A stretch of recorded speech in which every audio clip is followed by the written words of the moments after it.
Hello, everybody. We are live from my mother's basement. Welcome to the PD's segment of the indoor garden, the hydroponic goodness that is the weekly indoor hydroponic update of the whole Revolution Garden thing. How's everybody doing? I'm starting a little bit earlier, around after dinner time, Eastern Standard Time. Uh, is it 6 p.m. Eastern Standard Time? It's about 6:20 where I'm at. So yeah. So what I'm noticing here is that I don't know, like the tomato plants seem a little stringy, and I have to look into why that is.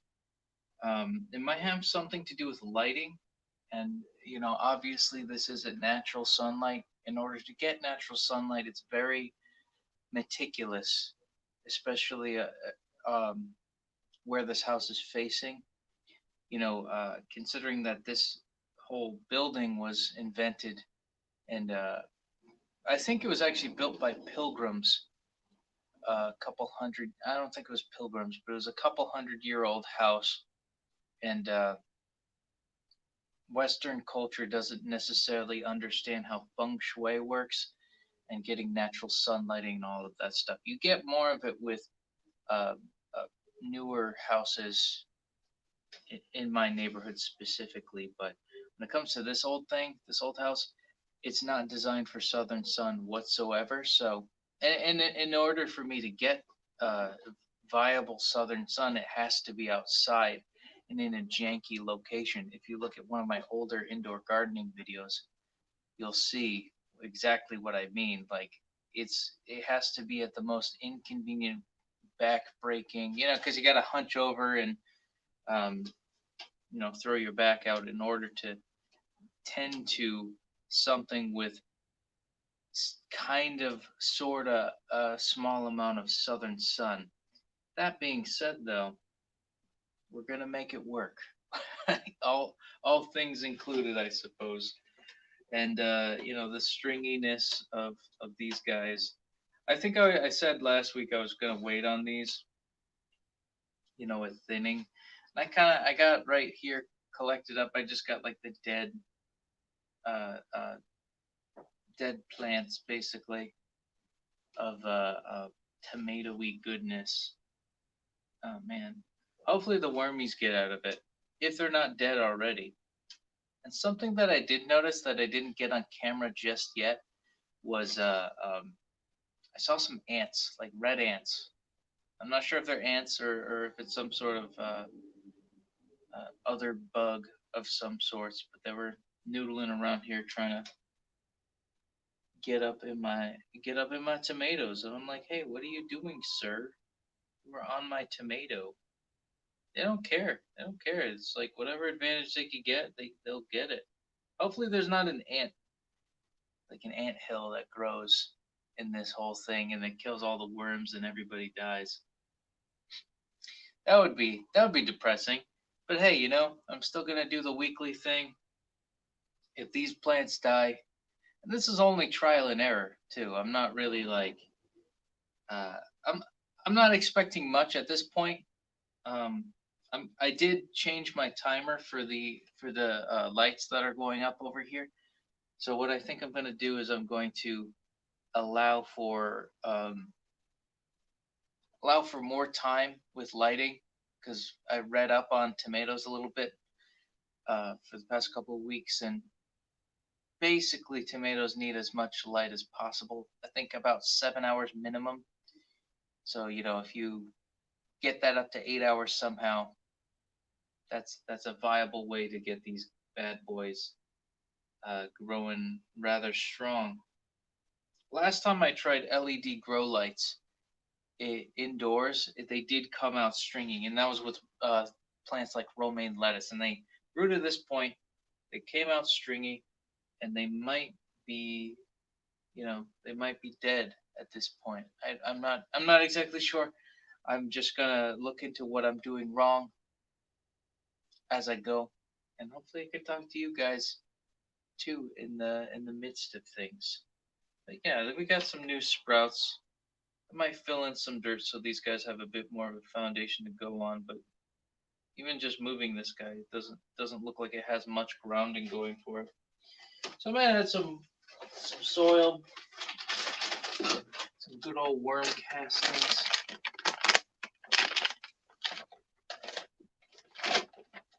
Rich in nutrients and all that good stuff.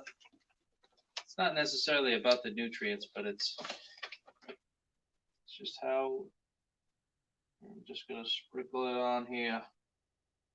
Spread it out. Just a little bit. Just to give these bad boys a fighting chance, a little bit more to root onto. Just some hope in the world. The world itself is going through chaos. And I'm just supplying some dirt to its goodness. There you go. There you go, my children. My babies. I'm noticing this curve. This like, I don't know what you call it. Just they're all just wanting to angle this way, and I have to adjust this light. I haven't gotten around to doing it just yet, but I think if I set up some kind of a chain, like hooky light thingy, you know, like what you would do with conventional grow light gardening stuff, that would be something to do. You know, just so that there's like a baseboard up here that's causing a shadow, so there's not really. I said this last week. It's causing a shadow though, and I'm a bit concerned about that. There we go. Here's the stuff. La la la la la la la. La la la la la la la. La la la la la la. Do do do do do do. I got an itchy. I'm a bit itchy. Hopefully I get some subscribers tuning in. I think maybe I should start a little bit later, like 8 o'clock, 8:30. That seems to be when everybody tunes in.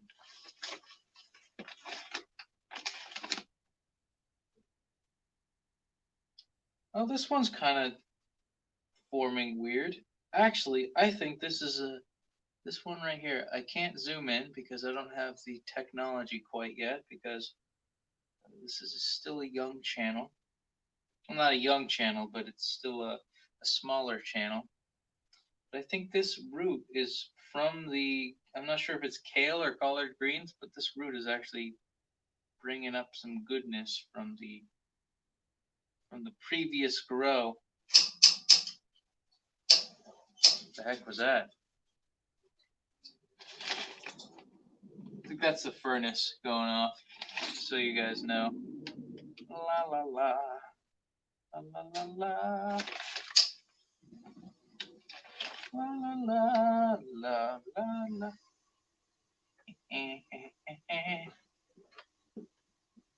You know, if worse comes to worse and these tomatoes completely fail and kick the bucket, I think the next venture I'm going to do is I think I'm just going to order seeds for more leafy green vegetables, because that's what is known to work really well on this Revolution Garden system.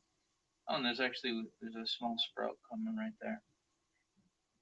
Yeah, I gotta lightly dust this, you know, with worm castings, because like I don't want to completely overshadow any goodness that I got going on here. So my hands are kind of dirty.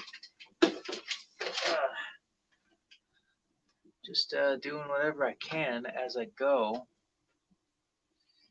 Oh yeah, I promised I'd take my guitar. I'm gonna go get my guitar before somebody shows up. It's still live. We're still live, folks. So I'm gonna take a sip of my sustenance. I don't think there's a way to pause the live stream. I'm just kind of there. Yeah, I can't pause it. All right, I'm gonna be back in 2 seconds. We're about 10 minutes in.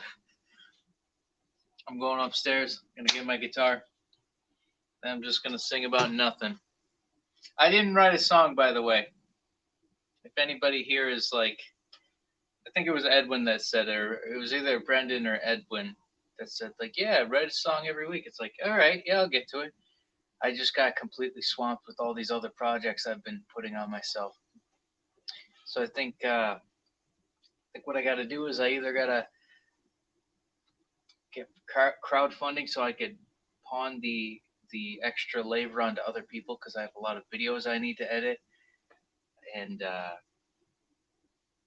just partner with a bunch of people, collaborate. I can't do it all alone, especially with this garden. Maybe I should have a co-host on this venture, but I don't know. Not a lot. I don't know anybody that likes growing anything, unless if it's pot, and that's illegal. So I'm not gonna do that. Not because it's illegal, but because it's like I'm not into pot either. So yeah, to each its own. I never liked it. And there's the obligatory question. Well, have you tried it? I don't want to. I gotta be one of those guys, one of those defiant guys. Because that seems to be like the thing to do in order to fit in now. And like, it, it's a lot different than the 1990s rendition of how kids bully you, through peer pressuring. The peer pressure, for me at least, is I'll get into that later once people start showing up. But peer pressuring basically now is just passive, to say the least. It's not the direct, oh, you wimp, you loser. Now it's just like, oh, we have nothing in common because you don't do this drug. Then they don't talk to you, and then they just move on, and that's it. That's it. All right, I'll be back in a sec. I'm coming. I'm coming back. I gotta get my guitar.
You gotta post it on the Loving Lotus channel.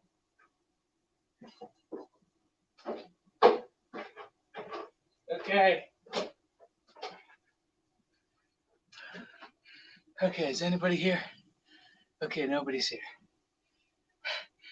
In the time that I went upstairs and downstairs, I probably got a viewer. They're like, what? There's nothing going on here. Where did it go? I'm sorry, my humble fans. I got my guitar though. So apparently the plants like music. So we will use the power of music to grow the plants.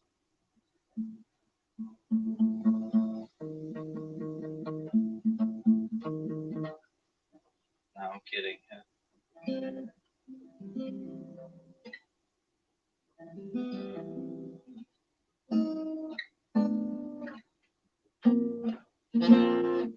Oh wait, no. There you go. There's the 7 chord.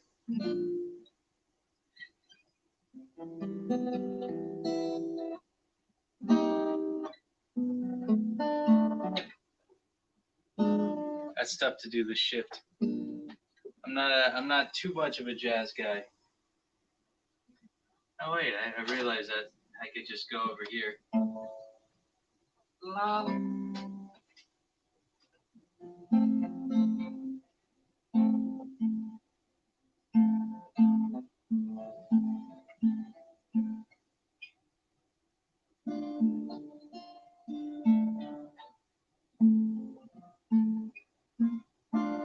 Something like that.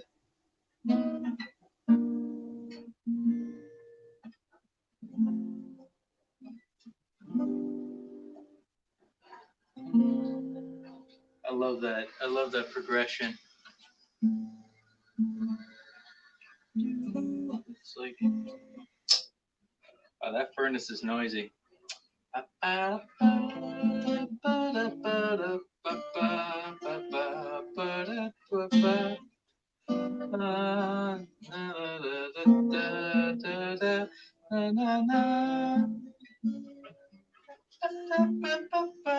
kind of got a cold.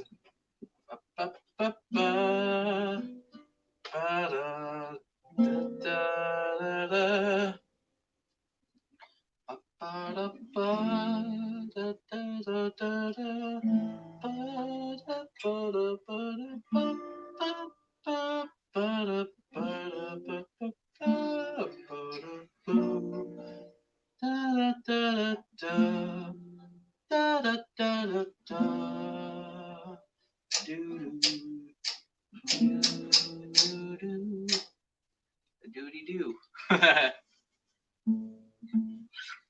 That if anybody can guess that song, I will give you $1. Actually, I'm broke, but if anybody can guess that song, we're good buddies. Nobody's on though, so it's like whatever, man. It is like whatever, man. I'm doing my gardening right here, and we're talking about tomato plants and all of that good stuff. Do I got a guy? No, not yet. I'm still here, man.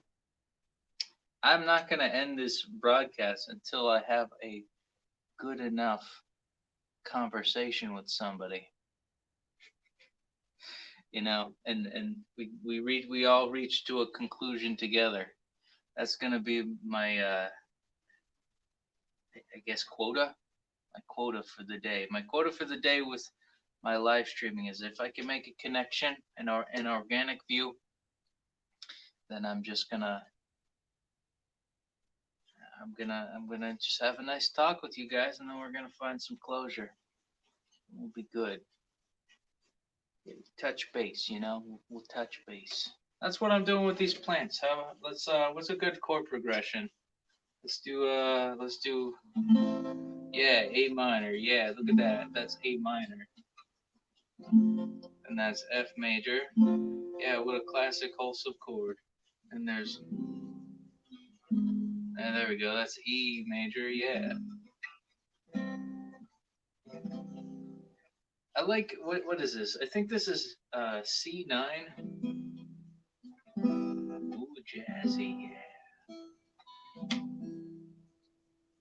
Just like yo. This is one song I'm learning. I won't share it because I'm gonna actually be posting it on the channel with my faithful companion, no homo, my faithful companion Graham. Him and I did we did another song. I think it was what was it? Twilight Princess title screen theme. I honestly forgot the chord progression for that, but him and I are doing this other Zelda piece. If anybody can guess it, that would be amazing. But there's this one part where it's just stepping on stuff, where it's just like I don't even know if you guys can hear it, but it's like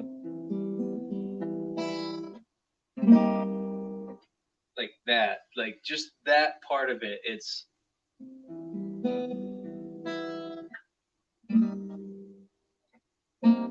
jazzy.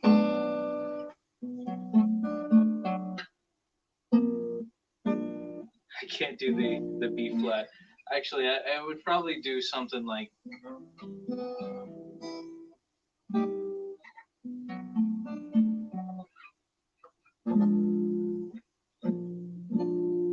Yes, I think I would do that B flat.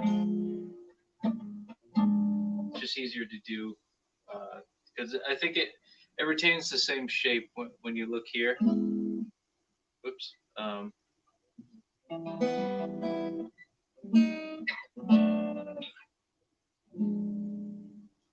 Very similar shape versus this or this. Traditionally, I would do it more like this. For some reason, I want to use the middle finger.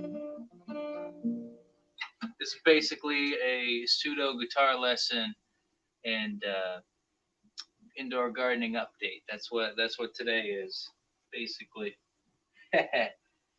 Yeah. That's a D chord. I wonder if these guys like music. Is there a cosmic energy to this D chord that's making these babies grow up to being tasty tomatoes? D major.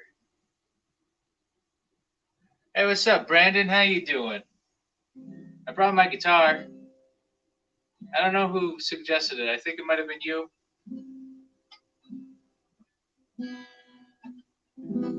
Yeah, there's a C9. I think that's a 9.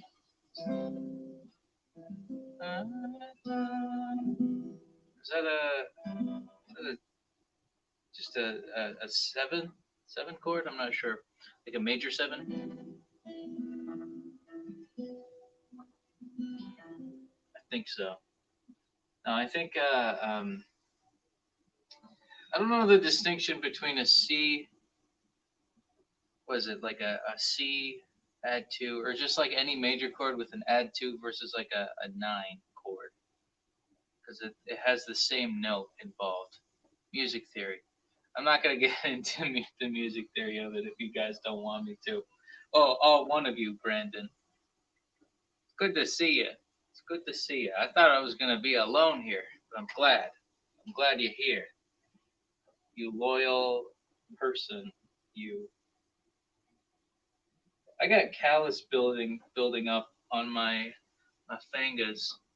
I don't know if you could see that, but I've been practicing guitar a lot. There's this one chord progression that's like, and you have to hold this one note throughout. So I had to basically invent a chord.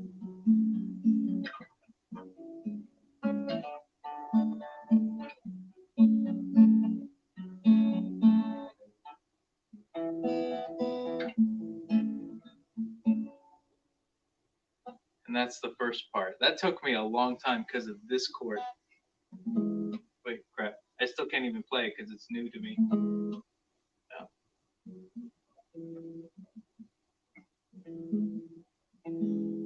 There we go.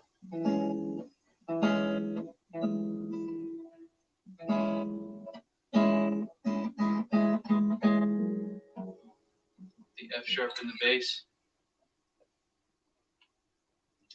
So tell me about your week, Brandon. How are you?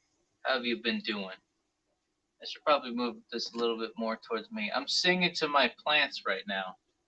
They love me because I love them because I'm playing music for them. If I could make a living playing music to cows or plants, that'd be cool.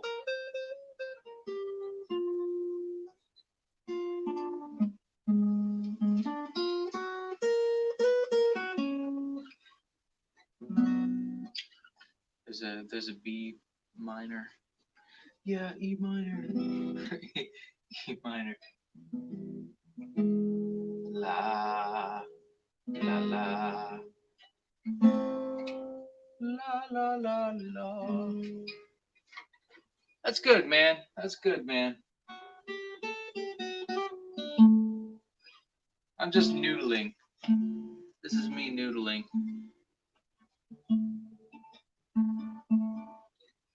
There's also this one picking pattern I'm learning. Yeah.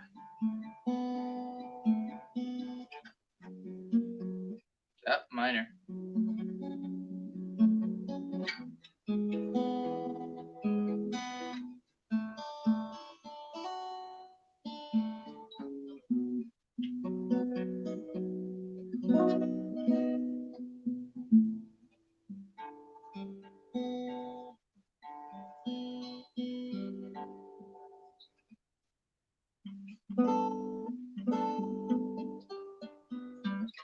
Then there's the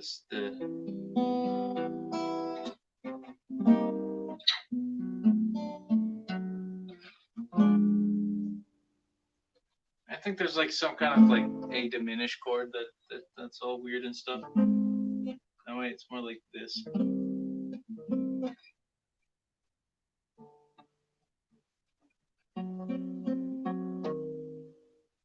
And I think it resolves to something else. I don't have it completely memorized yet, but it's good you're doing fine, man. I've been. Do you ever like have those days where you just can't get to something and then you finally like do it all in the last minute? I don't know why that always happens to me, but I was dropping something off at the UPS with my sister, and she's like, "That's cool, thank you." She's sick. She's got severe TMJ pains, so I've basically been nursing her and helping her out. It's tough. TMJ, I don't recommend getting it. It is a tough thing to uh, go over. Shipping's a lot now. Like, don't return anything until like January if you can help it. Like, I did a return and I'm sending a box out to her, or sorry, a box out to the company for her.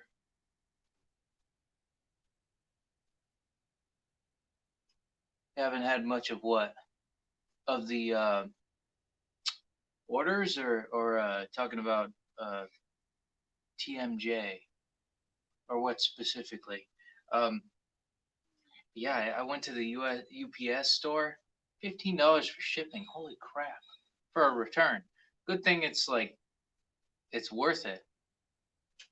Like imagine if something costed you $15 and the shipping was free, and then you got to pay $15 for shipping. That would have been crazy. Huh.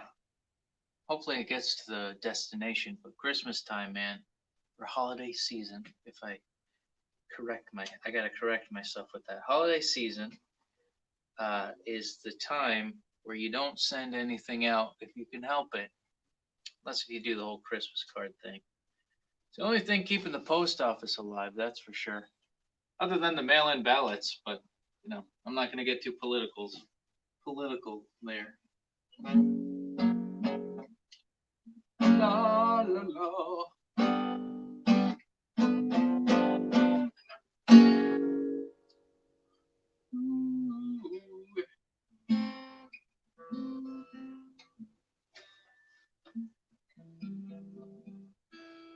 All right, Tomato. I'm gonna sing you a song in A major. Oh, Tomato, you're a tomato. Okay, I'm gonna try and not do something cringy. Okay.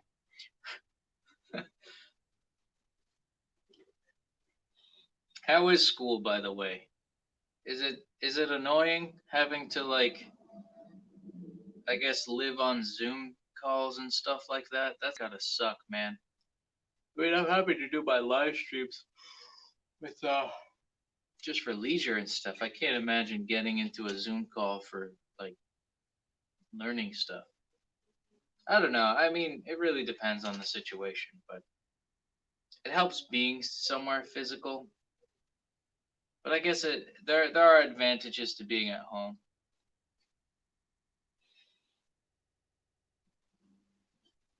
Let me see what you said. Graduated way before the pandemic.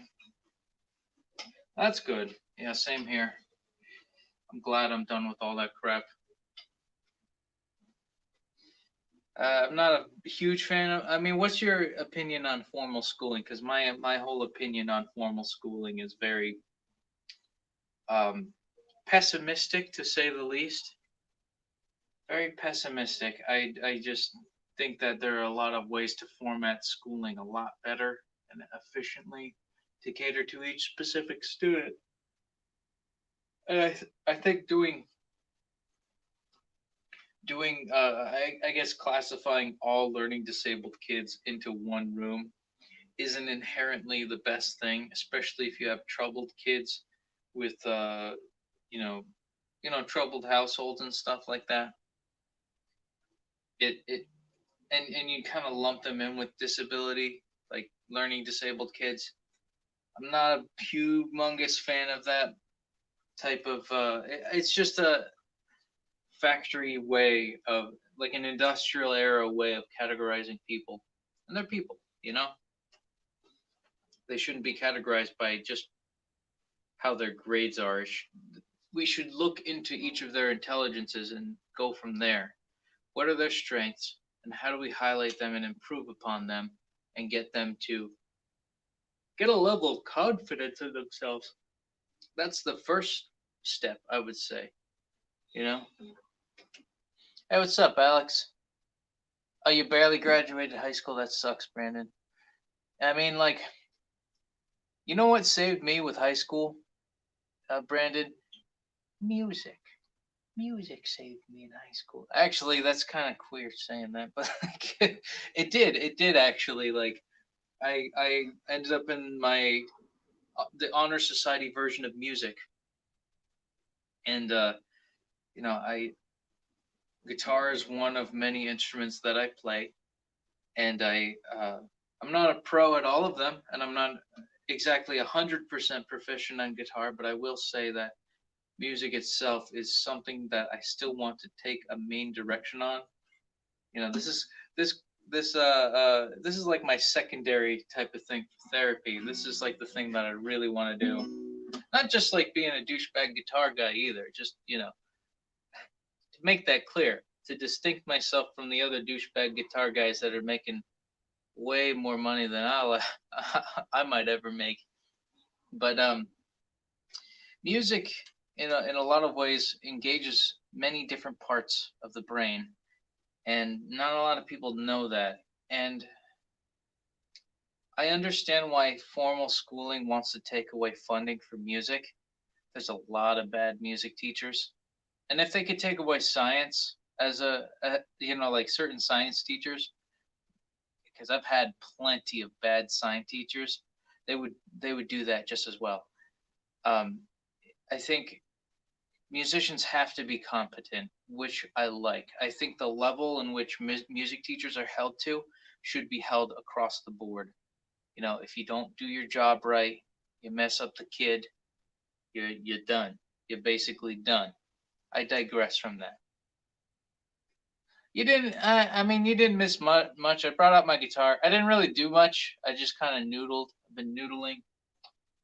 There was like a fire ant or something, like a red ant over here climbing up on my tomatoes.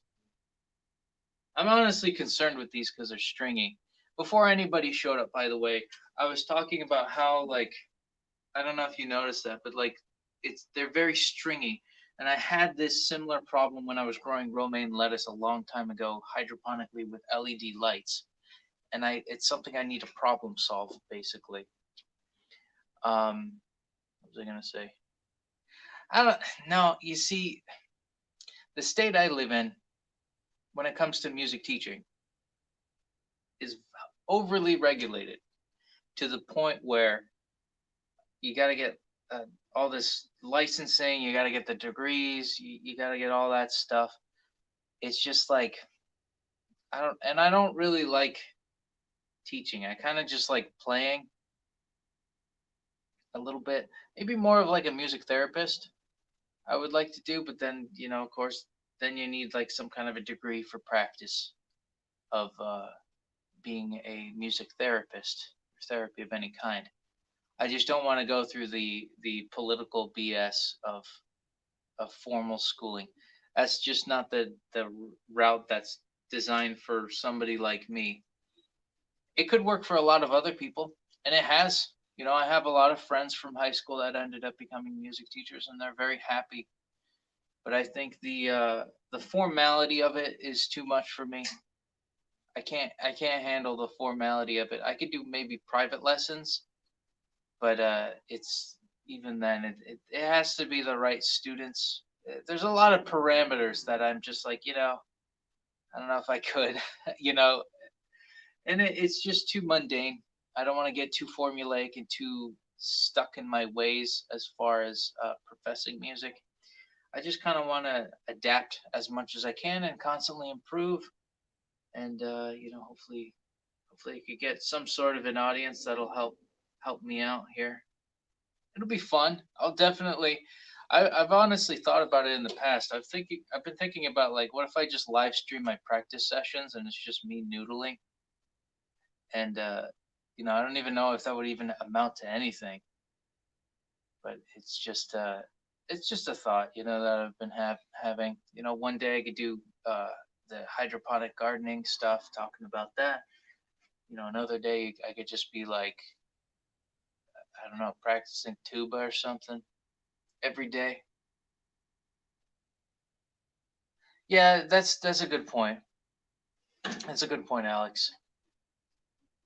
Oh, you would? That'd be awesome. Yeah, maybe I'll do some kind of weekly regimen just like this that I'm doing right here. It would be fun. Yeah, teachers don't get paid anything. It's ridiculous. Imagine, like, I think the price range is maybe like 50 grand or something like that. 50 grand a year annually, and with all the budget cuts happening. And this is something I knew back then, like, it has to be like 10 years ago now, that I'm like, okay, there's a lot of budget cuts in my school. This is supposed to be a rich school. I'm not trying to be like a classist pig or anything, but like, it's supposed to be a well off, nicer neighborhood suburban public school, right? So we're supposed to have the best arts program. And even we won that year that they were planning on cutting our music department in multiple areas. We won like 3 or 4 awards that year for best performance, or like silver medal, gold medal this, silver medal that, and just it's just like, are you kidding me? Like, you're gonna cut the program just because you need to build this administrative building?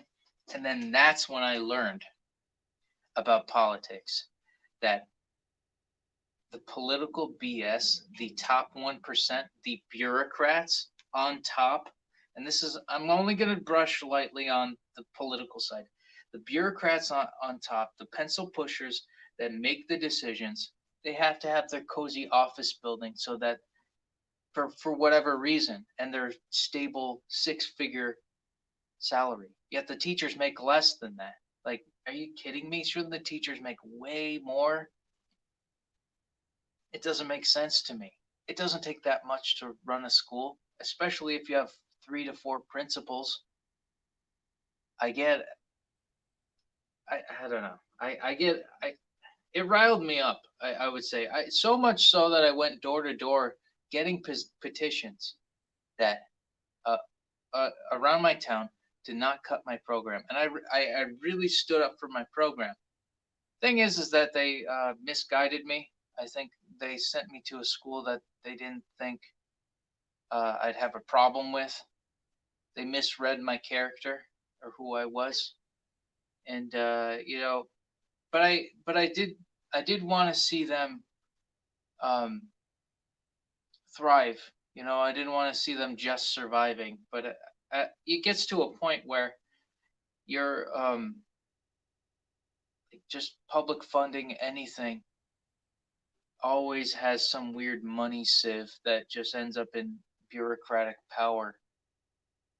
And I guess that's the long-winded answer to why smaller government, specifically the bureaucratic state that I had with a public school, a public high school, that like, even on that low level, you see this level of corruption. It's amazing, and I think it's just by design. That's just how people are hardwired. They're gonna get that gluttonous need to make 6 figures a year. And I don't even think it's that gluttonous. It's just everybody should make 6 figures a year if it means, having a nice house, having a couple of offsprings if you want, just not having to worry about things like money. That's how a society should work. But I guess to digress from that, Yeah, music teachers don't get paid much, if anything. Science teachers get the most. They get quickly tenured, and there's no competition in that sense.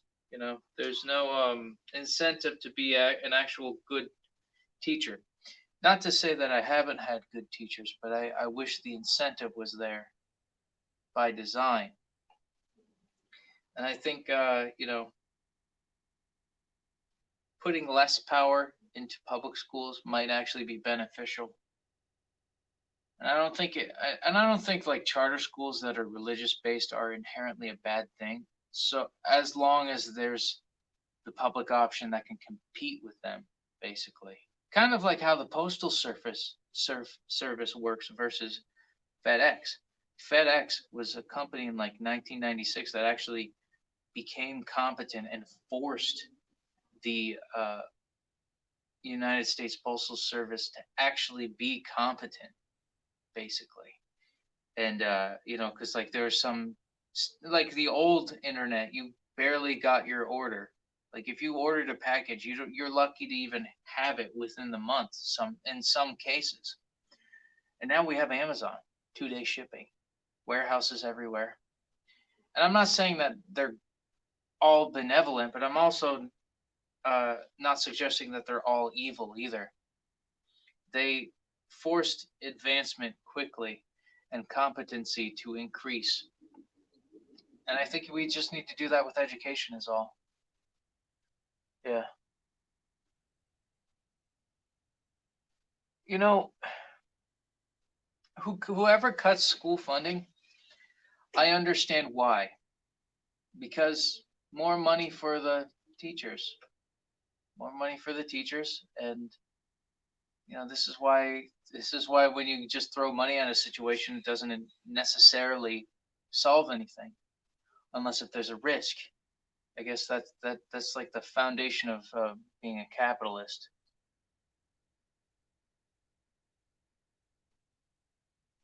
This is too sound. What do you mean? What do you mean, Brandon? I don't know what you mean by that about communism. Like, what are you referring to with what I said? Um, because I'm not like, honestly, man. Like, there's got to be competition based.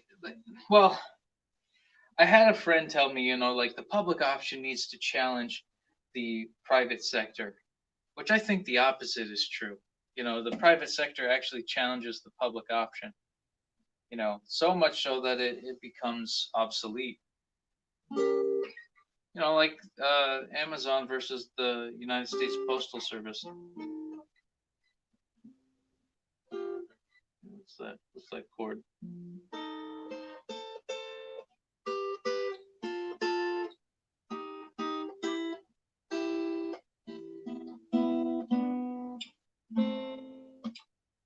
Something like that.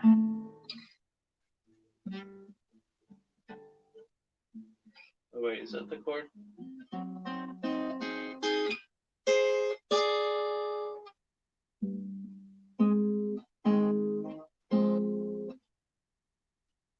Gotta get this C chord. Yeah, I mean, I don't agree with the whole spectrum of I guess what is that traditional I'm not going to get into politics. Like I love the peace, love and joy, we can help each other and all that good stuff. um you know like the philosophy behind communism is just not in reality of how, like, it's missing the fatal flaw that the human experience is. And that's unfortunate. you know I'm not sure if you're calling me a communist or if you're saying that communism is a good thing. I don't know. I shall sing to the. Okay, yeah, I'll sing to him. All right, what do you want me to sing?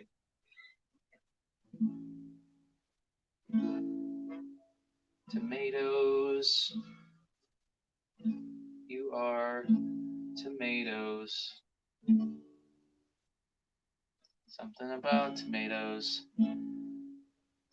and they're red. I don't know. I'm drawing blanks here. La la la. Tomatoes. Something about tomatoes. Oh, then hopefully that they grow and they do some things. But maybe they might not because they're stringy as shit. But who knows? I'm not sure. Let me. Anything. What do I do with anything?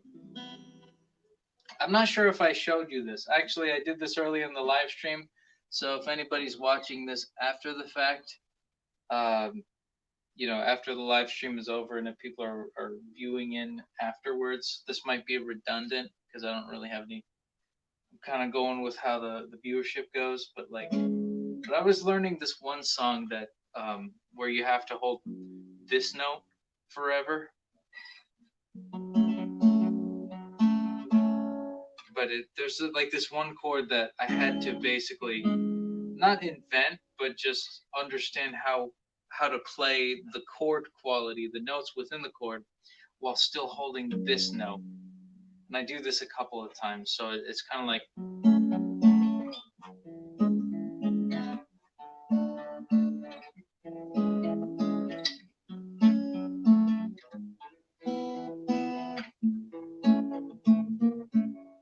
Oh, there we go.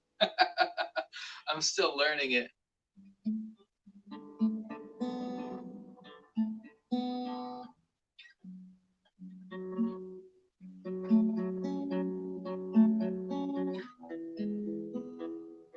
There we go.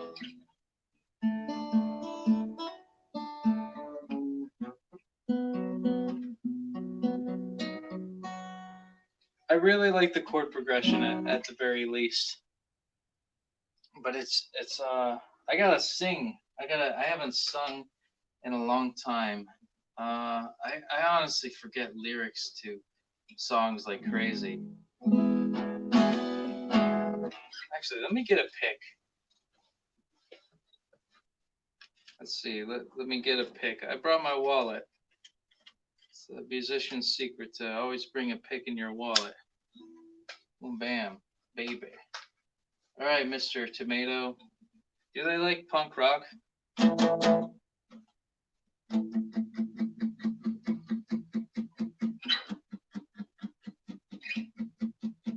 Tomatoes, you are so lumpy, yeah. Tomatoes are lumpy.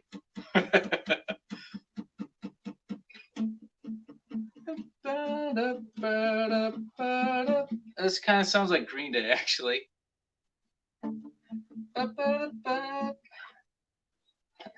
It does kind of sound like. And then,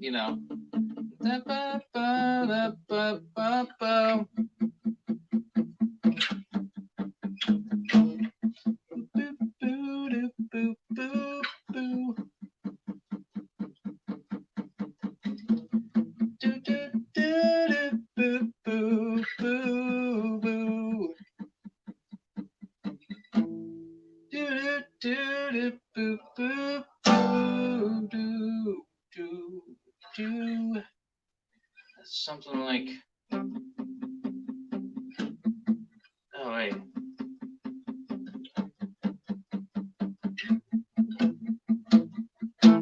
Something like that. Oh, thank you. The jazz chord though. Oh yeah, there's this one part though in the other song that I was doing, and it's gonna be on. Once I learn it, I'm still like halfway through learning it. I've been kind of like patching and just adjusting as I go. As I go forward in the learning process of this one song that me and a buddy of mine are going, there's just one part that is just It's like it goes like this.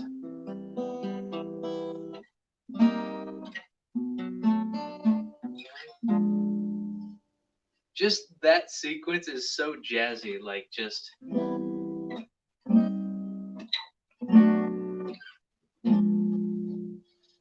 like man, that dissension.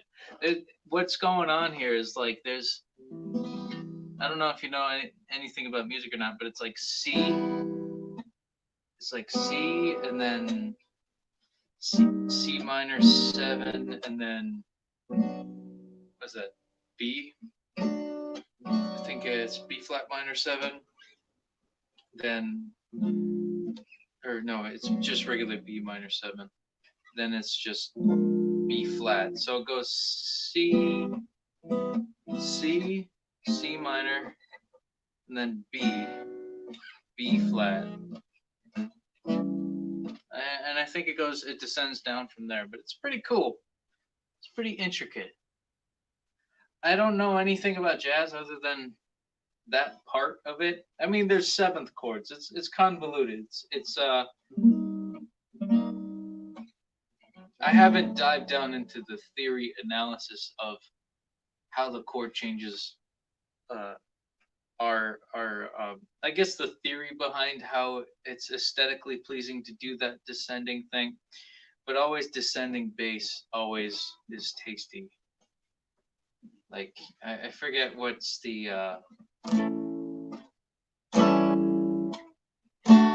like even with something like this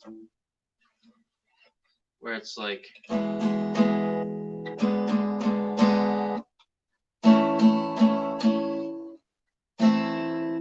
there's some sort of sonic dissension when it comes to like and a flat 7, then a major, then a minor.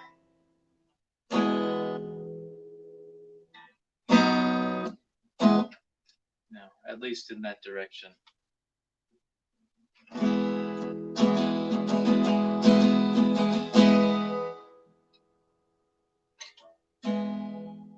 How does this song go? Man, there's this. I had a band a long time ago, and I used to do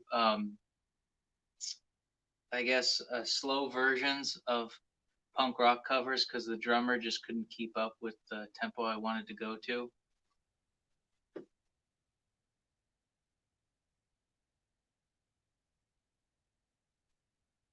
Oh, you're talking about earlier when we were talking about you streaming your gaming. I was wondering what games you play. So what games I play are The Legend of Zelda mostly, Pokemon, Legend of Zelda, Kingdom Hearts, and not really a whole lot else. Like I do have a RuneScape account that's like been a member for a long time, and I don't know if I would want to live stream that at all. I kind of just or Magic the Gathering Arena. I want to get into that a little bit more. But as far as games that I want to get into, I want to get more into the DLC of Pokemon Crown Tundra and the other thingy, Isle of Armor, Crown Tundra. That would be cool to get into. Um, but yeah, I don't know. Like I've heard mixed reviews on the DLC. Like I heard there's not a lot more to explore really. It's not as much as you might think. I don't know. Hopefully it's what it's cracked up to being. But I was hopefully gonna do that. I also do Duolingo. I've been posting videos on that. I'm like 90 days into my Duolingo thing, but I only have 24 videos out. So I've been very slow to editing them. Maybe if I do like 3 edits a day, I'll catch up or something of that nature. But it's especially with my Pokemon Go vlog. I'd like to live stream it, but when it comes to mobile gaming, being able to live stream on mobile gaming, I think that is something that would require 1,000 subscribers and 4,000 listening hours, which I only have. I think I have like 291 as of today, Might even be more, might be less. I'm not exactly sure. What was I gonna say? Yeah, yeah. I just need the YouTube requirements. I need to meet the YouTube requirements. I don't know if Brandon left because he thinks I'm a communist or something.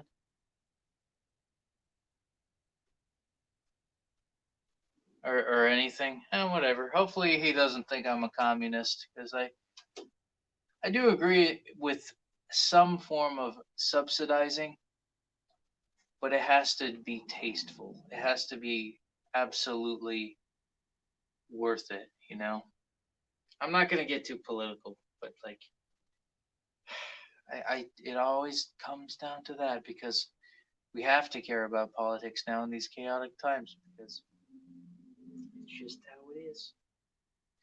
Honestly, I would like to ignore everything and play tuba all day. Maybe if I can. Maybe if I get 1,000 viewerships, 1,000 viewers at a time. Hopefully, I can. Hopefully, I can get to that point. But hey, maybe I might do daily live streaming one of these days. Might be beneficial. I'm not sure. Hey, as long as I have one viewer, then that's plenty. I wouldn't even want. You know, I've played both.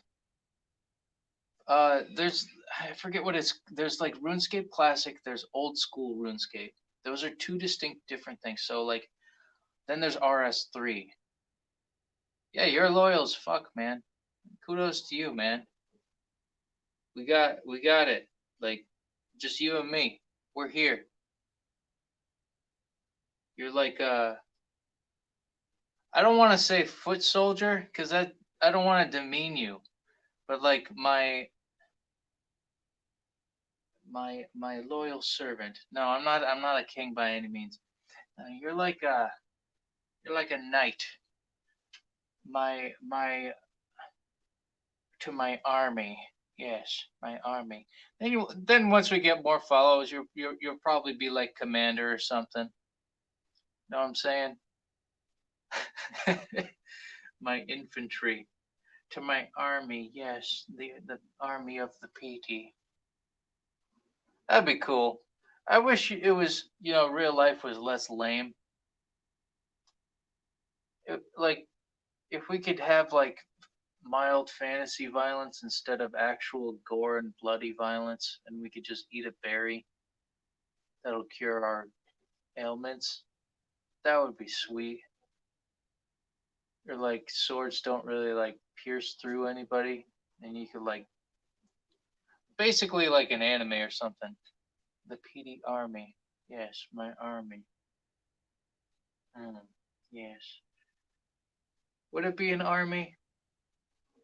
I don't know. We don't really have much of a fighting cause other than, you know, just growing tomatoes, playing guitar. Hey, we'll come up with something, you and me. That's for sure. I forgot what the question was before. I was going somewhere with this. Oh yeah, something about like yeah, it would be so easier if it was like cool, like magical fantasy type of Lord of the Ringsy type of setup. Dungeons and Dragons, Wizards at the Coast, kinda just eat food and it heals you. Now we fight for the growth of your tomatoes. For some reason, I thought of like Gimli from Lord of the Rings and my axe. Like,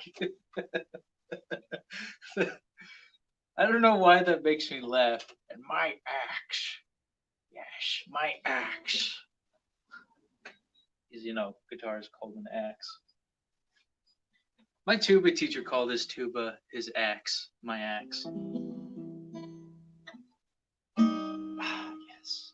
Just that part. Just that one part right here. Like,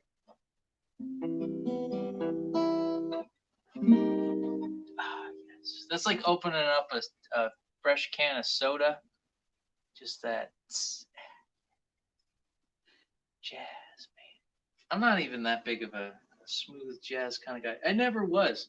Honestly, I was into punk rock alone. If it was slow music, it was boring as hell and it made me fall asleep. Every RPG, I respect the dwarves. Actually, in RuneScape, my biggest goal was to get 99 in blacksmithing before any other skill. And I still don't have my skill cape in anything else. So my next goal, and actually to go through the dwarven mines in RuneScape and to beat all of the quests that are involved with that basically. I really want to get 99 smithing before anything else. But I just have to figure out how. The fizz, yeah. Yeah, the fizz. Like the first sip you take of a nice cold drink of some kind, whether it be beer or soda, kombucha. I love kombucha. Very good, healthy source of probiotics if you want to. If you want to, if you want to try ever, it's sour. It's sour. If you like sour foods and sour, we talk about things like sweetness is for energy. Things that are spicy increases circulation. We never talk about sour, and that's actually the thing that creates the bacterial lining in your stomach, and it's very good if you have gastrointestinal problems. See, this I'm learning you a thing right now. And that could segue into like, there's multiple facets of me. And I don't mean to say me as in, oh, I'm such a multi-layered character and I'm a narcissist and all that stuff. I hate that. I hate that. Like I don't want to get into that. Like, you ever watch any promos of reality TV or like yeah, just reality TV or like game shows or just like The Voice, where like you see the people talking about themselves like, yeah, I had to suffer with this and I had to do all that stuff and yeah, now we're here. And it's all I this, me that, I this, just too narcissistic. And I understand to some degree musicians have to be some level of narcissist, but I'm trying my absolute hardest to be as humble and as um, not full of myself as much as I possibly can, because I just don't like the arrogance. Yeah. Oh, you're working on your blacksmithing level. Yeah. I mean, with spicy foods, sour foods, I'm not exactly, or sorry, sour foods I know is maybe more of like a probiotic thing. And it's a vague interpretation. Like, obviously, if you have like a sour blueberry, that isn't going to give you gut bacteria. But sour is in like fermented foods, like sourdough bread, yogurt, I think sauerkraut. Like under that realm, it helps with the uh, um, probiotic, the gut bacteria, and that's actually a good defense wall for protecting your cells from aging quicker. And it's a good fountain of youth, basically.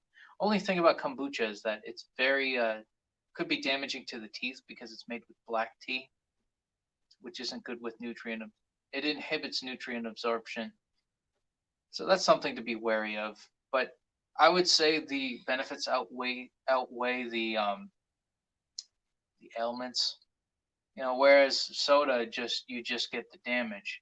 At least with kombucha or water kefir, you get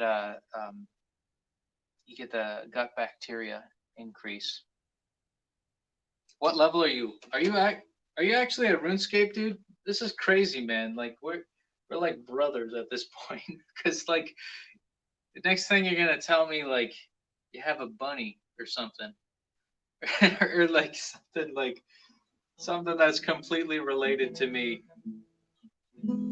We just need to find like 500 other people that have all the same interests as us, and then we're just gonna have a compound in like Idaho who grow potatoes because I love potatoes. I mean, it doesn't have to be tomatoes. Tomatoes are potatoes, but I know, dwarves, they're kind of like, dare I say, they're like a stereotype of Irish or Scottish people.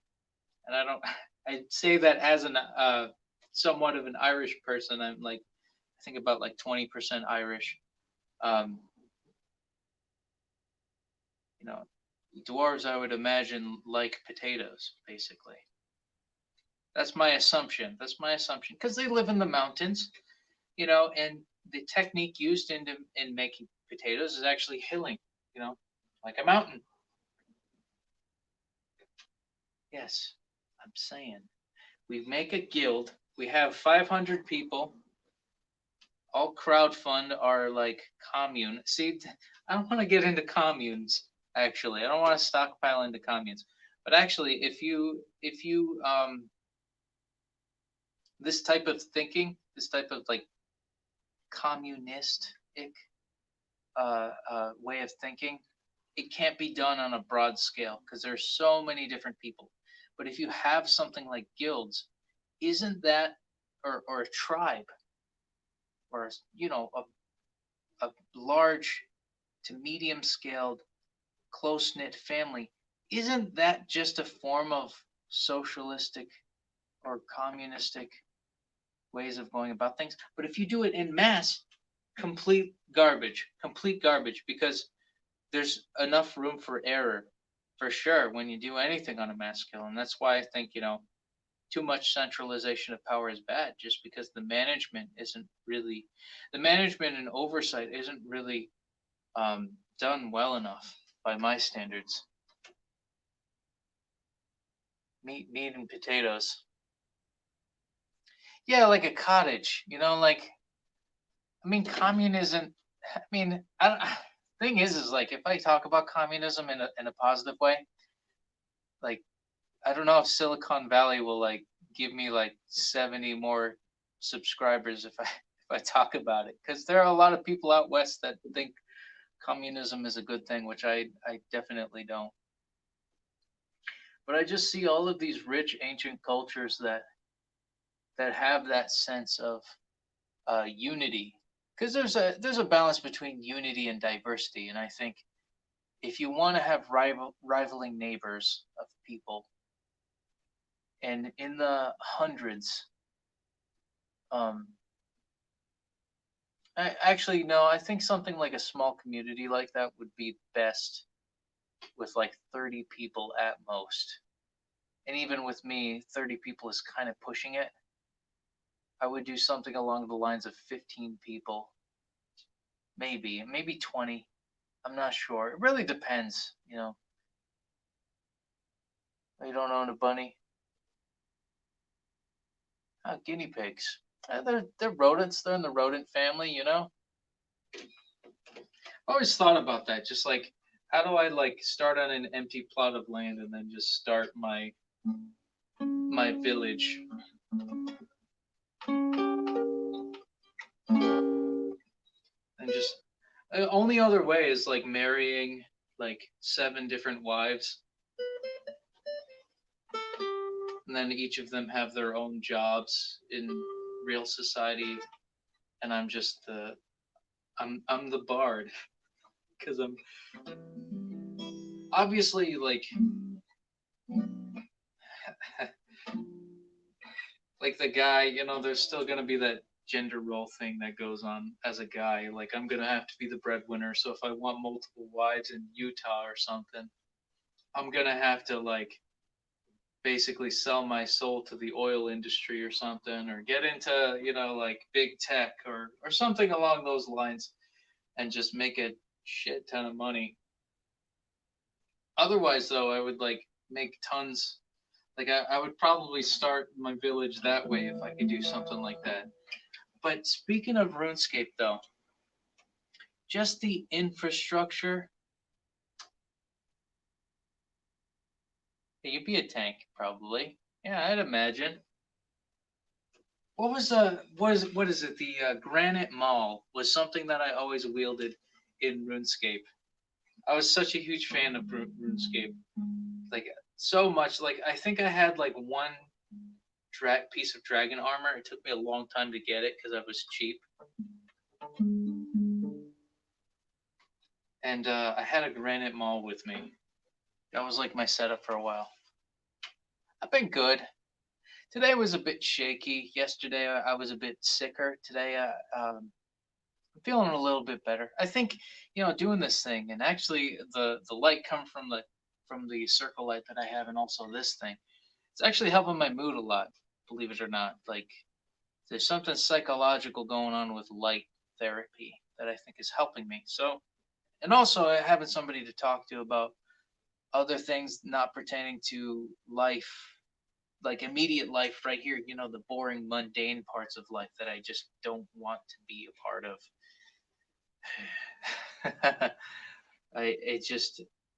It's freeing, having somebody like a focal point, and that's part of the reason why I started the live streams because maybe this will give me a focal point and this will actually get me to pay attention to my plants because most of the times I just leave them outside and I neglect them. But if I'm talking to somebody while I'm doing it, maybe I can I could stay focused, stay more consistent. It's worked so far. And how are the plants doing, would you say? To me, they're doing pretty okay. The stringiness is something I gotta fix, and I think I'm gonna email James Fry about that. He's a master guru of the art of tomatoing. Well, not tomatoes, just growing food indoors. But I've been good, just to say, just to keep it light. Here's the thing, though. Speaking of which, here's a story that nobody else has done before. And I don't know if I should share.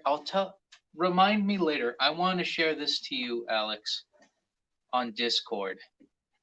Um, I'll share it to you on Discord. This type of storyline that I thought about. Remind me later, because I don't want anybody to steal it. Yeah. We're doing okie dokie. I think it's too early to tell, even though it's been a month. I don't know.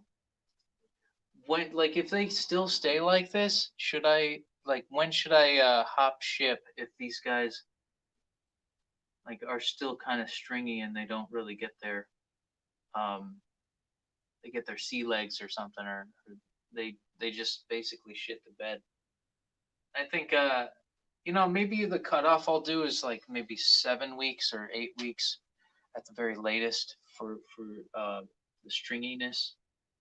Because I did have something quite like this with the romaine lettuce. I'm getting flashbacks to the failure of that, and I don't know. I think if it gets if it gets to the point where this doesn't amount to anything, I think then I'll replant something. Oh, it took 2 months to grow. Is she doing it indoors or is it outside? That's good to know, man. That's good to know. I think I might do potatoes afterwards. Speaking of potatoes, I'm hungry. Funny thing, actually, this weekend I went to a friend's house and I'm not really good with feeding myself. And so my mom just packed me a whole raw potato. She was just like, "Here, let me help you. Here, let me help you." Because I'm a big boy. I can pack my own raw potato. But she was just like, "All right, here, take a potato." I'm like, "All right, I'll just take a raw potato and I'll cook it there." I still have that potato uncooked. I'm actually thinking about it right now. I really want it. I really. I'm not gonna bake it though. I like it. I like the air fryer. It was outside during the summer. Yeah. See, the thing is I think it's the lighting thing, man.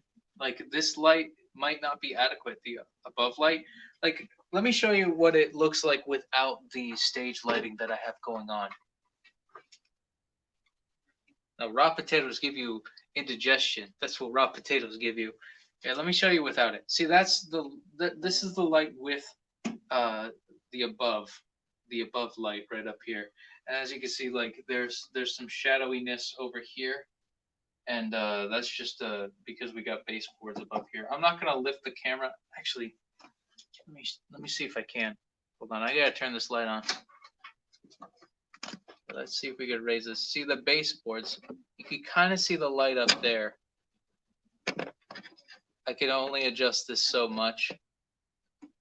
But like the light is kind of propped up above the baseboards. So the light's hitting here, and then it's just not, obviously it's not cascading down properly to these guys. So maybe if I hung this below where the baseboards stand, that'll be the next ticket. But how I'm going to set that up, I'm not a very handy kind of guy. This is why we need a guild. This is why we need a guild. Because I'm just a lightweight when it comes to being a handyman. And I imagine, oh, it's kind of crooked. But I imagine somebody like you, Sir Alex, I assume you know how to work a hammer at this point, considering the blacksmithing lineage that you're going for. Blacksmithing, man, it's the coolest thing. I watched so many videos on it. I don't know if I mentioned last week, but I watched Forge and Fire last week. Such a cool show. Like just like understanding how like all the grains need to be really tight on the crystalline structure of steel. Very cool. Very like I like the science behind it. You know, there's some chemistry going on there. Yeah. Well, let me see. Yeah, that's what I'm thinking. It's the lighting. The lighting is this thing, and it's on a timer. It's not all on 24 hours. The thing that I panned up to, I tilted up to, it's this thing. This thing is my light source, and it's been doing 15 minutes on and 45 minutes off for 24 hours a day. And I actually just switched it from 15 minutes off to 45 minutes. Wait, on and off, 15 minutes on, 45 minutes off to like, I think I have the timer going for like most of all the morning. Yeah, up until noon, it's just straight up light. And I think that's going to be the direction I'm going to be going into. I got to make sure that it's robust in its stuff. Or what I could do, and this might be a bit more costly, I think what I'm going to end up doing is I'm going to set up another. Actually, oh, I just hit my guitar. So there, let's pan up just a little bit. So there's light coming from up here.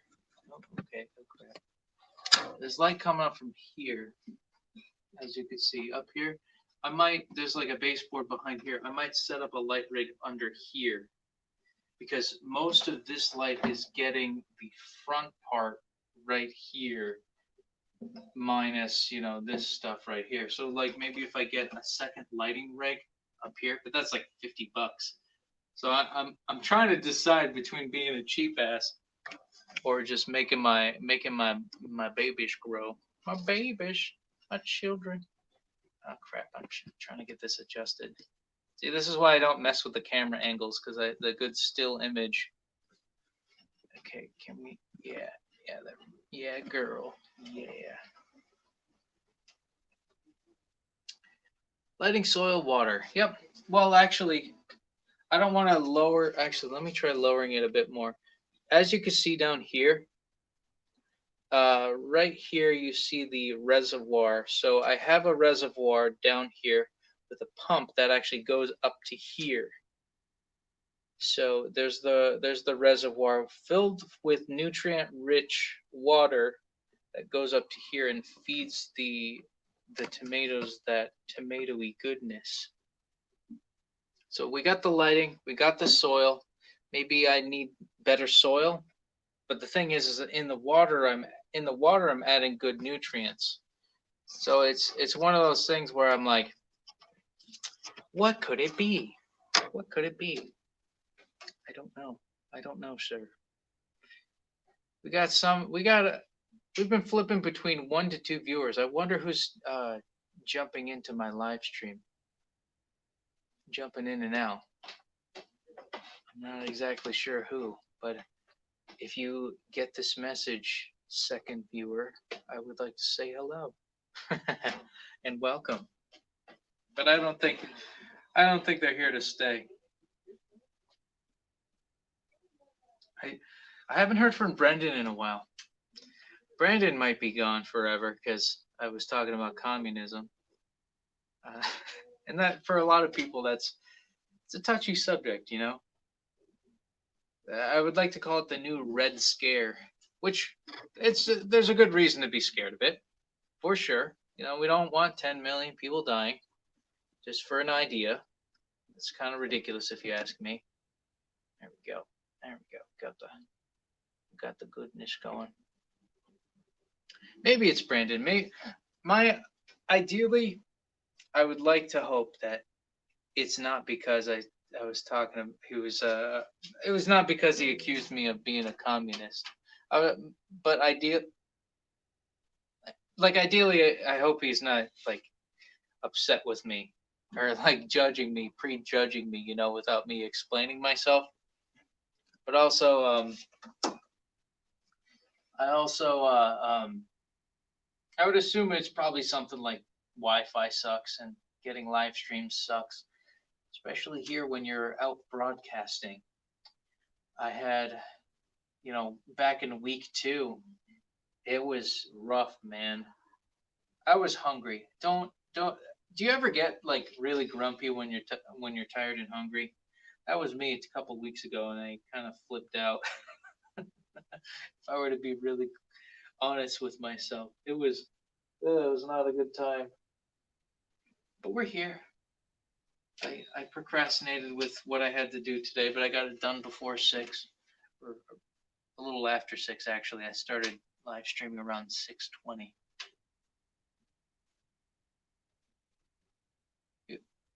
What do you mean he wasn't around me? I I remember him typing. Oh, you mean like while I was talking about communism? What, like what? Like willing to cut you off if you say one thing wrong? Those, yeah, those people are the worst. If that's what you're talking about. Just the flighty, give up on me type of people. That's the biggest problem. I think that's my biggest hesitance with not starting a Discord, because it gets very cult like. And I know, you know, being in the realm of, I guess, the realm of fantasy and magic and guilds and organizations and small groups, you do get that. You do get that sociological makeup where people are looking to scapegoat one person just because of a misunderstanding. I'm the victim of it. A lot of people are a victim of that, where they just prejudge somebody and they cut them off and they see them as awful or weak or disgusting. And you know, I guess being put in that situation of being severely misunderstood is it's not fun. Not fun by any means. That's why I'm always hesitant on forming groups, because it comes with a lot of sociological baggage. Oh, he's not that type of guy. Oh, you know him personally? I don't know if you guys knew each other, or if I think, are you guys brothers actually? I think you guys have like the last name or something. Here, I'm looking up. I'm scrolling up the chat. Oh yeah, are you guys like brothers or something? It's like have similar names, like similar last names. Yeah, I mean, it's good he's not that type of guy. That's good. I need more people like that. We need more people like that in our army. Our army. A village, though. Yeah, I think a village would be a good sentiment. Just setting up plumbing is something that I don't know about. I could do pumps, like basic, water fountain pumps. I tried making an automatic bell siphon when I first started hydroponics, but it was really difficult, to say the least. Yeah.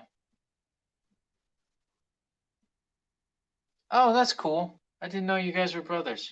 That's pretty cool. IRL. Well, that's good to know. It's one big happy family we got going on over here. Um, yeah, I mean, I have overpowered.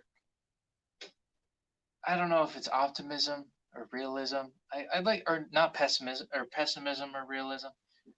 I'd like to think that it's not pessimism all the time, but honestly, the safest route that I tend to think towards is what is the worst possible thing to come of it. And if I'm surprised, well, that's awesome.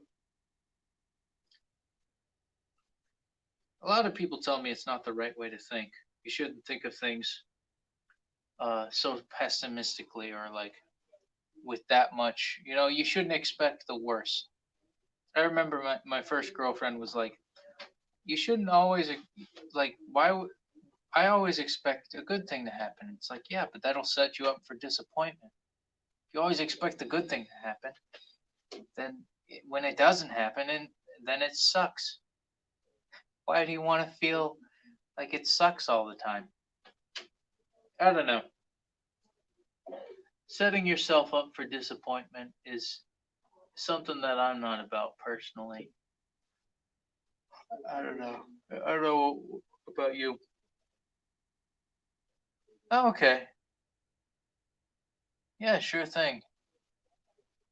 Yeah, sure thing, man. Yeah, we'll have a good Discord call. That's for sure. Um,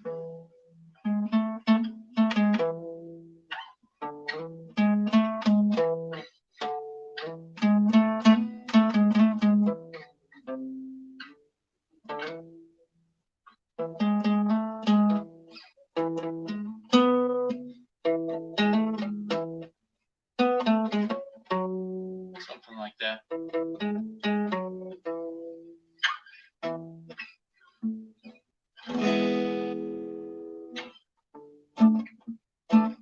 I think that's how that goes.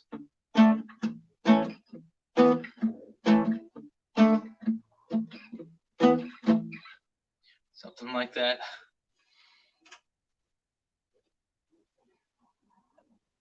Yeah, realism. I suppose optimism is something my dad suffers from. He has too much of it, I would say, and I think a lot of people dismiss him and as a fool because he's overly optimistic. So much to a fault. So much like there's an imbalance, I would say. We would want to be equal parts optimistic and pessimistic on the basis of reality.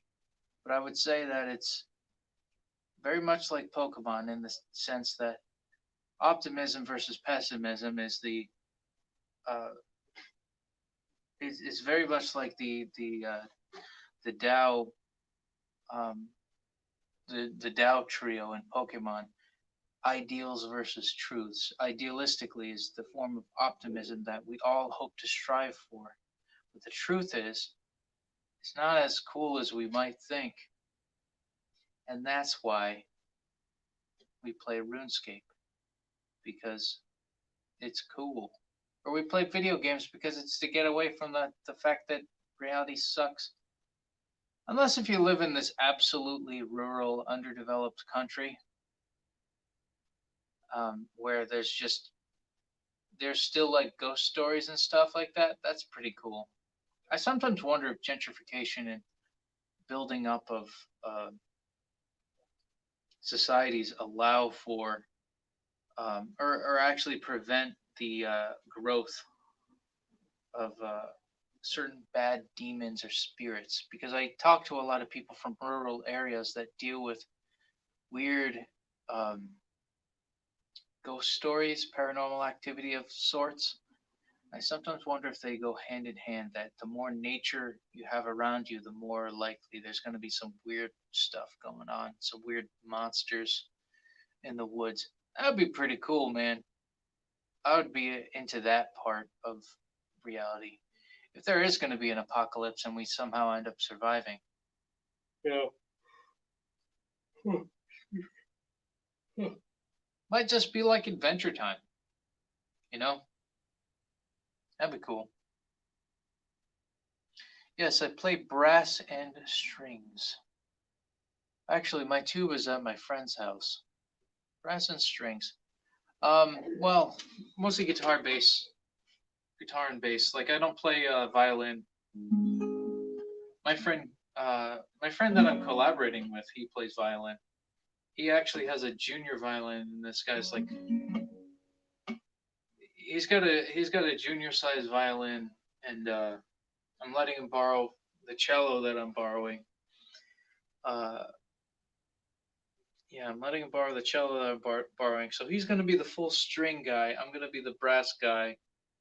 He plays piano too, so he's doing strings and piano, brass and guitars, and we just need a woodwind. We just need somebody who plays the clarinet on our team. Weren't we talking about oboe last previous stream? How you doing, Edwin? Actually, a friend of mine showed me I think his sister's oboe, and I tried playing it. I couldn't make a sound out of it. I don't know how oboe works. And it's the way the mouth muscles work. It's what's known as an embouchure. And I assume it's like this, where you have to have the double reed between your lips like this, and you have to have tight corners. That's the fundamentals of woodwind, which is completely distinctly different from brass playing, the way the embouchure is supposed to be shaped. That's why I was told to not play saxophone or flute or any of that, or any woodwind, because she was afraid it would ruin my tuba playing, which, I'm somewhat thankful for, but I'm also like, why not just be in the same brass family then? Because basically, I taught myself trombone, tuba, teaching myself trumpet and French horn as of now. Flute is pretty cool. You bored, man? Well, we're talking about flutes and stuff. Flutes and stuff. And I've been playing guitar, I've been noodling.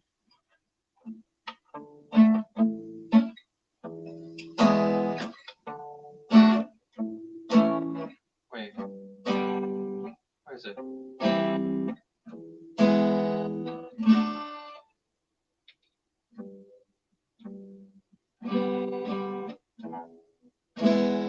Oh yeah, that's the intro to King of the Hill. Okay, I figured it out.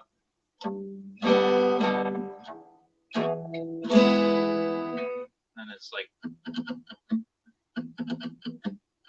oh jeez, I don't know. I can't play it off of memory. Recorder's fun.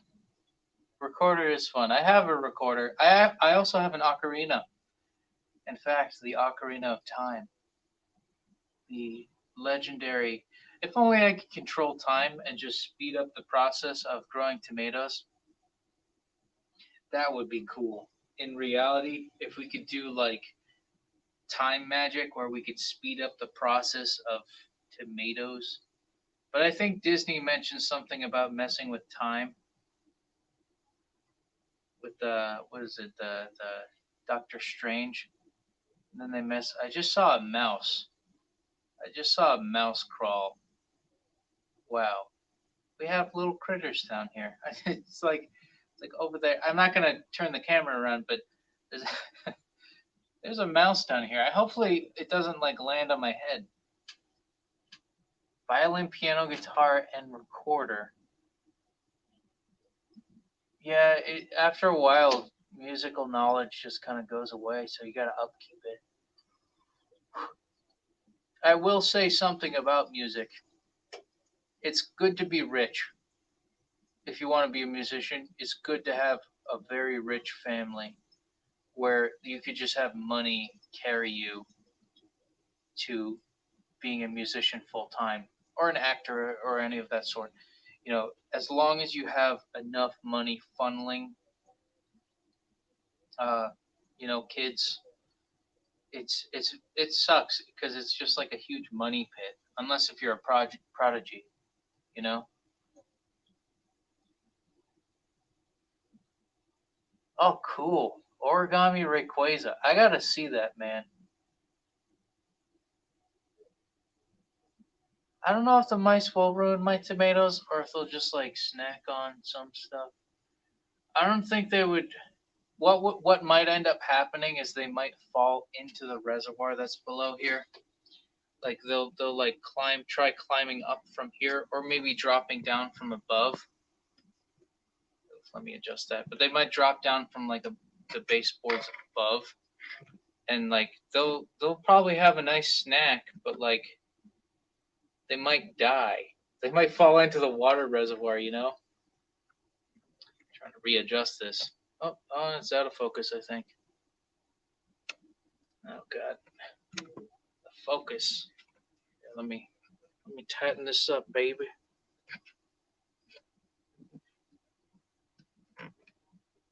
I love Rayquaza. I think the lore of that whole story arc. I think we were talking about Ruby and Sapphire last time, and just Emerald would like took the cake for me. I wish that they made like a Delta Emerald version. That would have been cool. Delta Emerald. I would have played that, but I think that would have killed the sales for Omega Ruby and Alpha Sapphire. Another thing I want to say is why why is the why are the cartridges gray colored? Like I know that this has been a thing since fourth gen, but ever since the GBA ended and we transitioned into the DS with Pokemon Diamond, Pearl, Platinum, Heart Gold, Soul Silver, it would have been nice to have colored cartridges.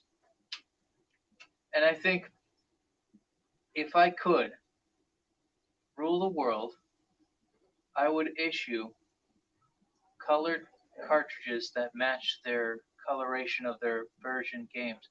Because Pokemon Diamond would probably hold a similar color scheme as maybe the Crystal version cartridge, like a lighter blue, or maybe even a cobalt, something like a darker bluish purple, but like cobalty, like between blue and purple. That's my favorite color. My favorite color, blue to be specific. And then pearl would obviously be like a nice pastelly pink color for the cartridge, and platinum would be like a deep shiny silver, like not just speckly glittery thing, like just a straight up metallic looking cartridge. That would be interesting because then X and Y. I don't know what you would do for X and Y then, because it's just like red and blue. Would it be a different type of red, a different type of blue? That's something to think about. Sun and Moon would be easy because it's orange and purple, which haven't been versions yet. It'd be cool to see Sun and Moon as like orange version and purple version. Ultra Sun and Ultra Moon maybe having like a speckle of black in it because of Necrozma. Um, like the colorations of Sword and Shield would be magenta and cyan. I could get behind that because of Zamazenta and what is it, Zacian, Zacian, which literally means I think it's like it's a derivative of magenta and cyan. So there's got to be some kind of a yellow Pokemon out there. It's not like there isn't some third Pokemon over the two wolves that's like yellow. Because if you're going on the basis of pigment, and like basically like a printer, it's like You got magenta, cyan, and yellow. Where's the yellow? Where's is it Pikachu? Is that the whole thing? It's all about Pikachu. He's the legendary. He's the third guy. 'Cause, you know, you got the special edition yellow Pikachu. Here, let's see. Yeah, black and white too. You know what would be cool for black and white too? It would be like black with a dot of white and white with a dot of black for black and white too. And then black is just solid jet black, maybe reflective, you know, like a glossy finish. I just skipped over Gen 5 for some reason, but yeah, you know, solid black for black, solid white for white, and then you know, or even like a speckle of gray in it. That would be something. Be easy to produce, yeah. Like the main colors. That would be. I'm telling you guys, that's what sells the games. That's what sold it for me. It's like, oh, colorful. I mean, if you're gonna make a kids game, you're gonna have to make. I don't know. You're gonna have to make it colorful. Nobody likes a colorful cartridge, but I suppose the box art does sell it for kids. You know, and I think that's what they're going for. They're trying to cut costs and make a profit. Um, Conker's Bad Fur Day. What color was that? I don't remember that. I remember Conker's Bad Fur Day, obviously, but I don't remember it had a colored cartridge, cartridge. But I know Donkey Kong Country. I think I'm not sure if it was Donkey Kong Country or if it was just regular Donkey Kong 64. It was a yellow cartridge. Very cool. Like bananas. Pokemon Stadium 2 had a golden cartridge. Also very cool. Um, yeah. Oh, oh, crap! I forgot that. Edwin, I'm sorry. I've been ignoring your messages. Um, if you're still there, I'd like to wish you a wonderful time, and I hope the TV gets set up. You're setting up a TV with your dad. Hope you can plug everything and get everything running. You know, because you know, I take it from somebody who's got a background in audio visual setups.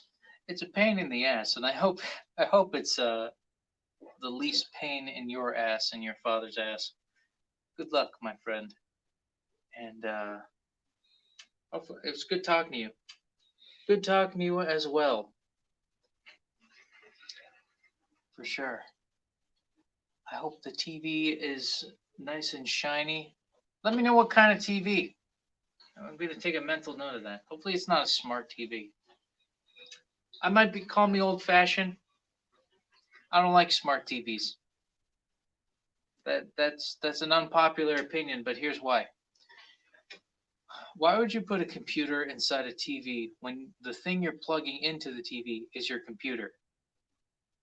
Like, wouldn't you just need a remote for your computer to then use your TV as a monitor? Why not just have a monitor then? Like, if you're not going to have like cable, and a lot of people are bowing out of cable because it's becoming more and more costly to upkeep and all that stuff. That's just my opinion on that. But I think it's a sound opinion. Like there hasn't maybe smart TVs will take a decade to get good.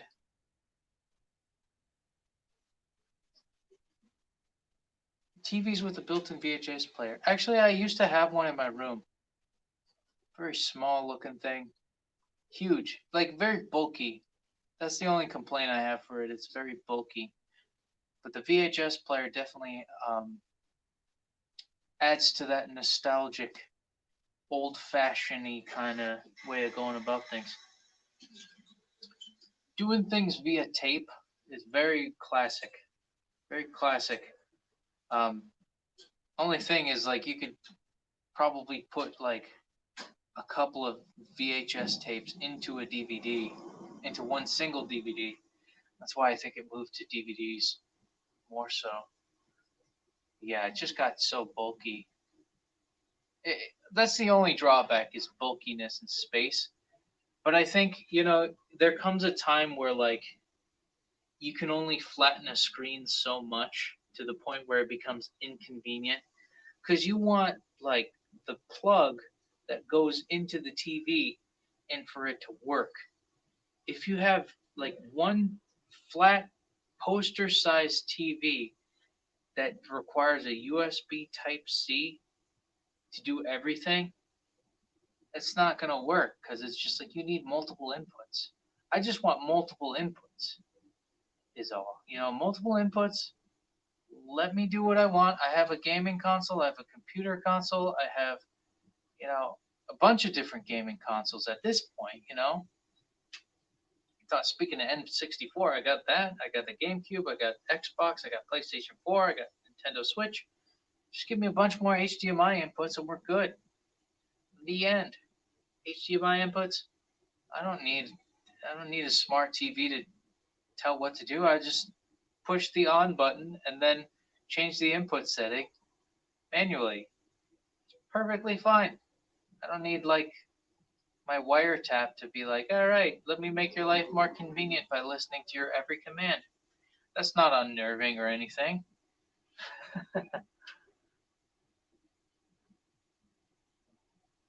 That's a good point. VHSs don't scratch. What if you had everything on a memory card?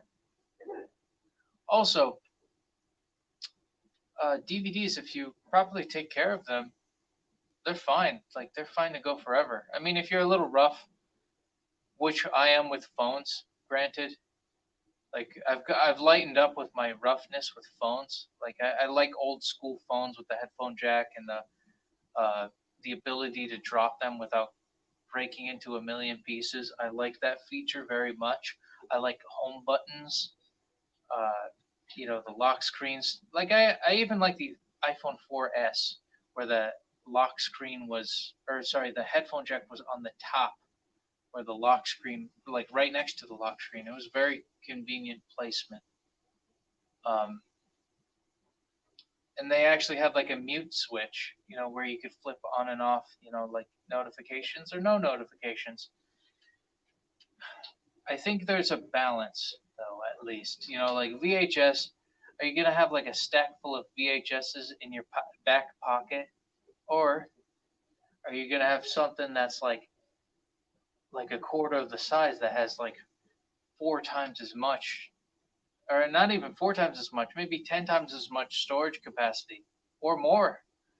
Like it's gotten so much to the point where my phone that I'm live streaming on can hold so much capacity, like more so than, or just about as much as my computer can hold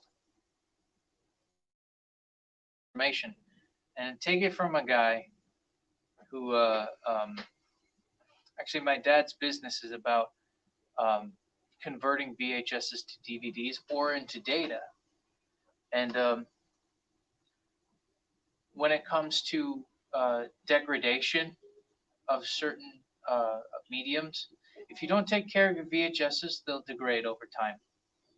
If your VHS is broken, if your VHS player VCR is broken, then you will basically break the tape that's in the VHS, unfortunately. And there goes that information. But if you back up that information on a DVD and you just keep the DVD safe and secure, and then you re-download, you copy that DVD file onto your computer, and then that file ends up corrupt later on, you still have the original hard copy on the DVD data disk. So it's there's give and take, I would suppose.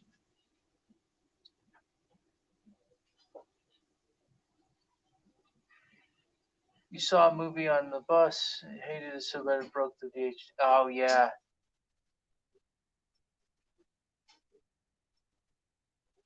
Oh, you burnt the film? Oh, you hated it so bad that you broke it. Man, that sucks.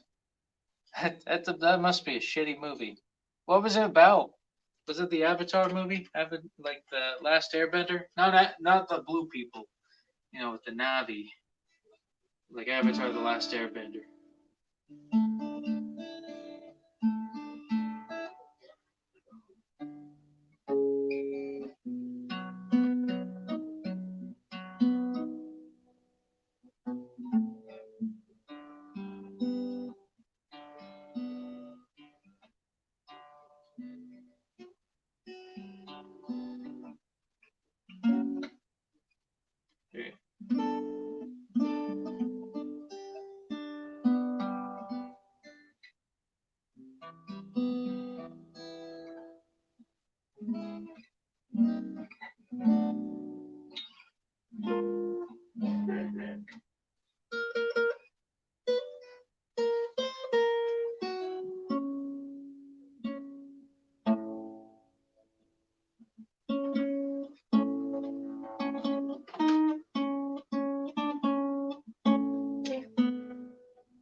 very spacey.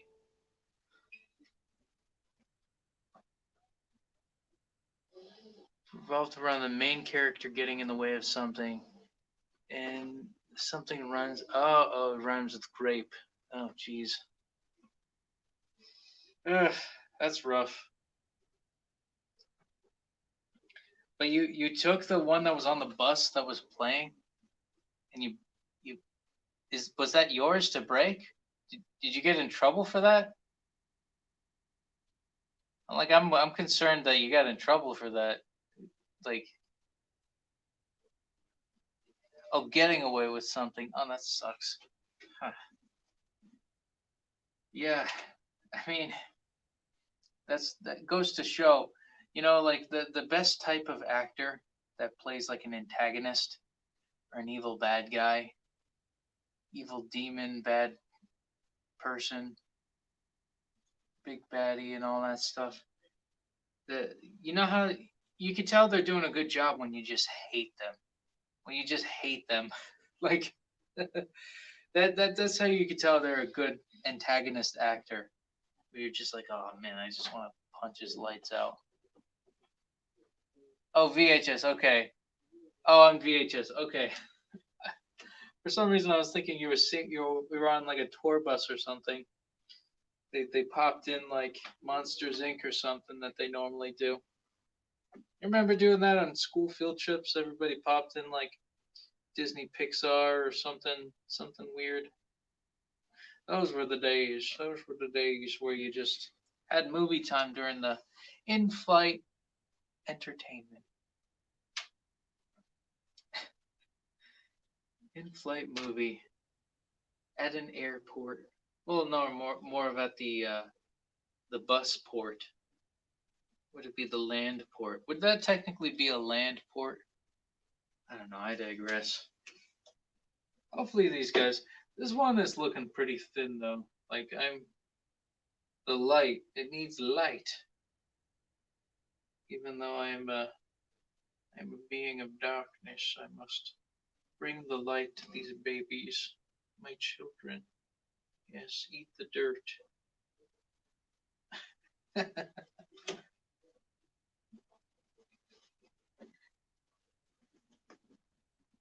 Yeah, yeah, that's what I was getting at. The bad guy. That's when the bad guy was played well. I, I sometimes fumble over my words talking about stuff, but eventually I get to the point. I need maybe speech pathology or something. I had a speech pathologist in elementary school. Must have unlearned everything. It happens. It's just like playing music, you forget. It's kind of like riding a bike where you still have that muscle memory. You could probably still pick up violin and have some of that recall. And I think that's what child prodigies are. Their their past lives were very prominent musicians, so much so that as children they were musicians. Like as children, oh, I think there's a spore growing here. As children, though, I guess they recall the memory that they had when they were once alive in their past life, and that's why they get so good at music so quickly. It's because they've already put in a lifelong worth of musicianship, so much so that they get the instant gratification in their next life. That would be cool to do, to be a child prodigy.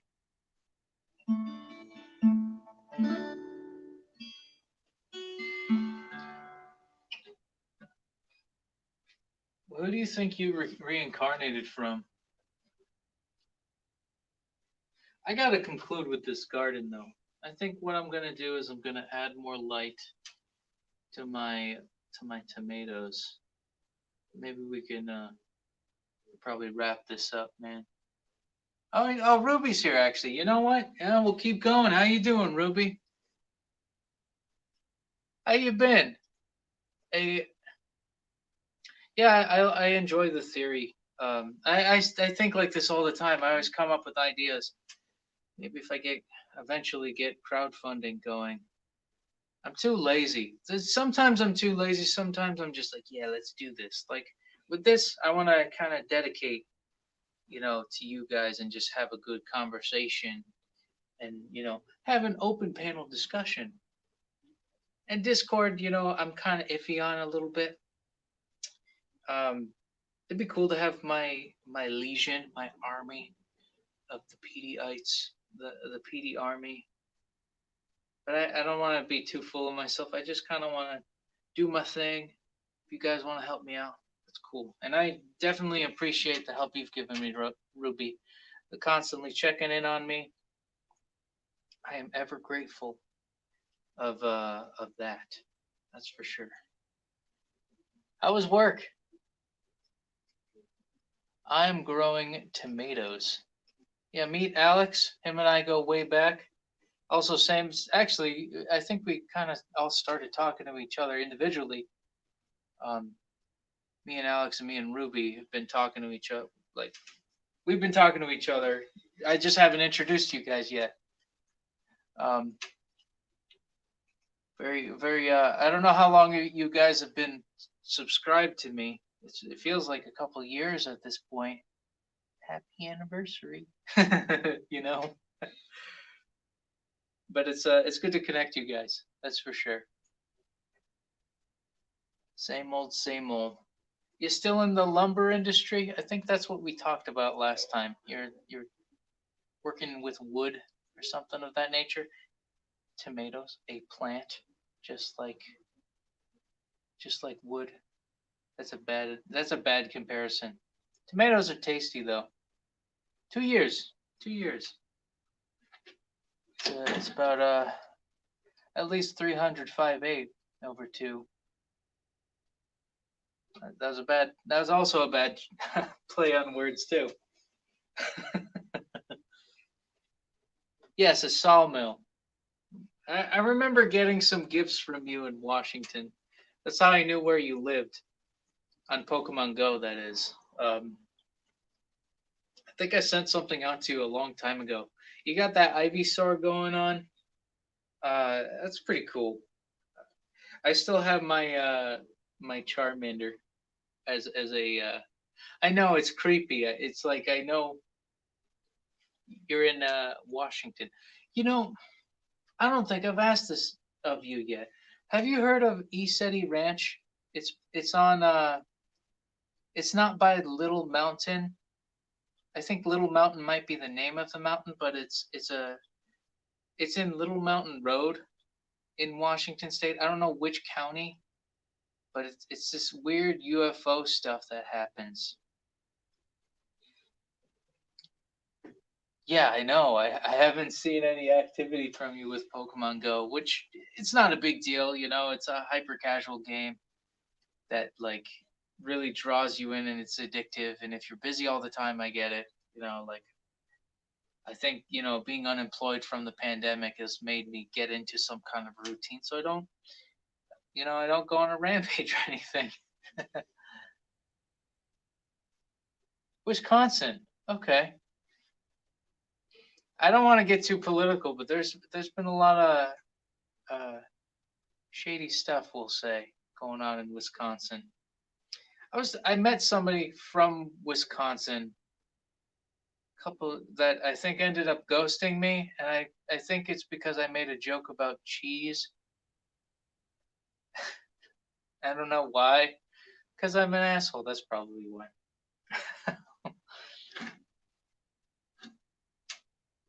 Yeah, it's like ECETI Ranch. Have you heard of it?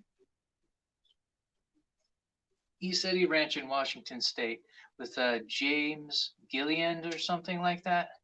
They do live stream stuffs quite like this on YouTube, but it's with cool stuff like hippy dippy, like new age spiritualist kind of stuff. But it's not like woo woo bullshit kind of stuff. It's actual like spiritually. It's like they see some light orbs and stuff. It's pretty cosmic, man. I don't mean to say hippy dippy in a condescending way most of the time. I kind of just say because I'm very facetious about everything, I suppose. The monolith, I think, was in Utah.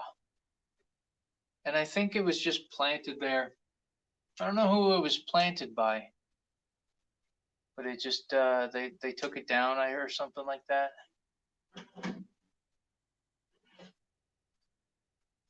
Yeah, the teleporting monolith. I don't know if it was teleported or if it was just some federal agent that was just like, hey, let's fuck with people.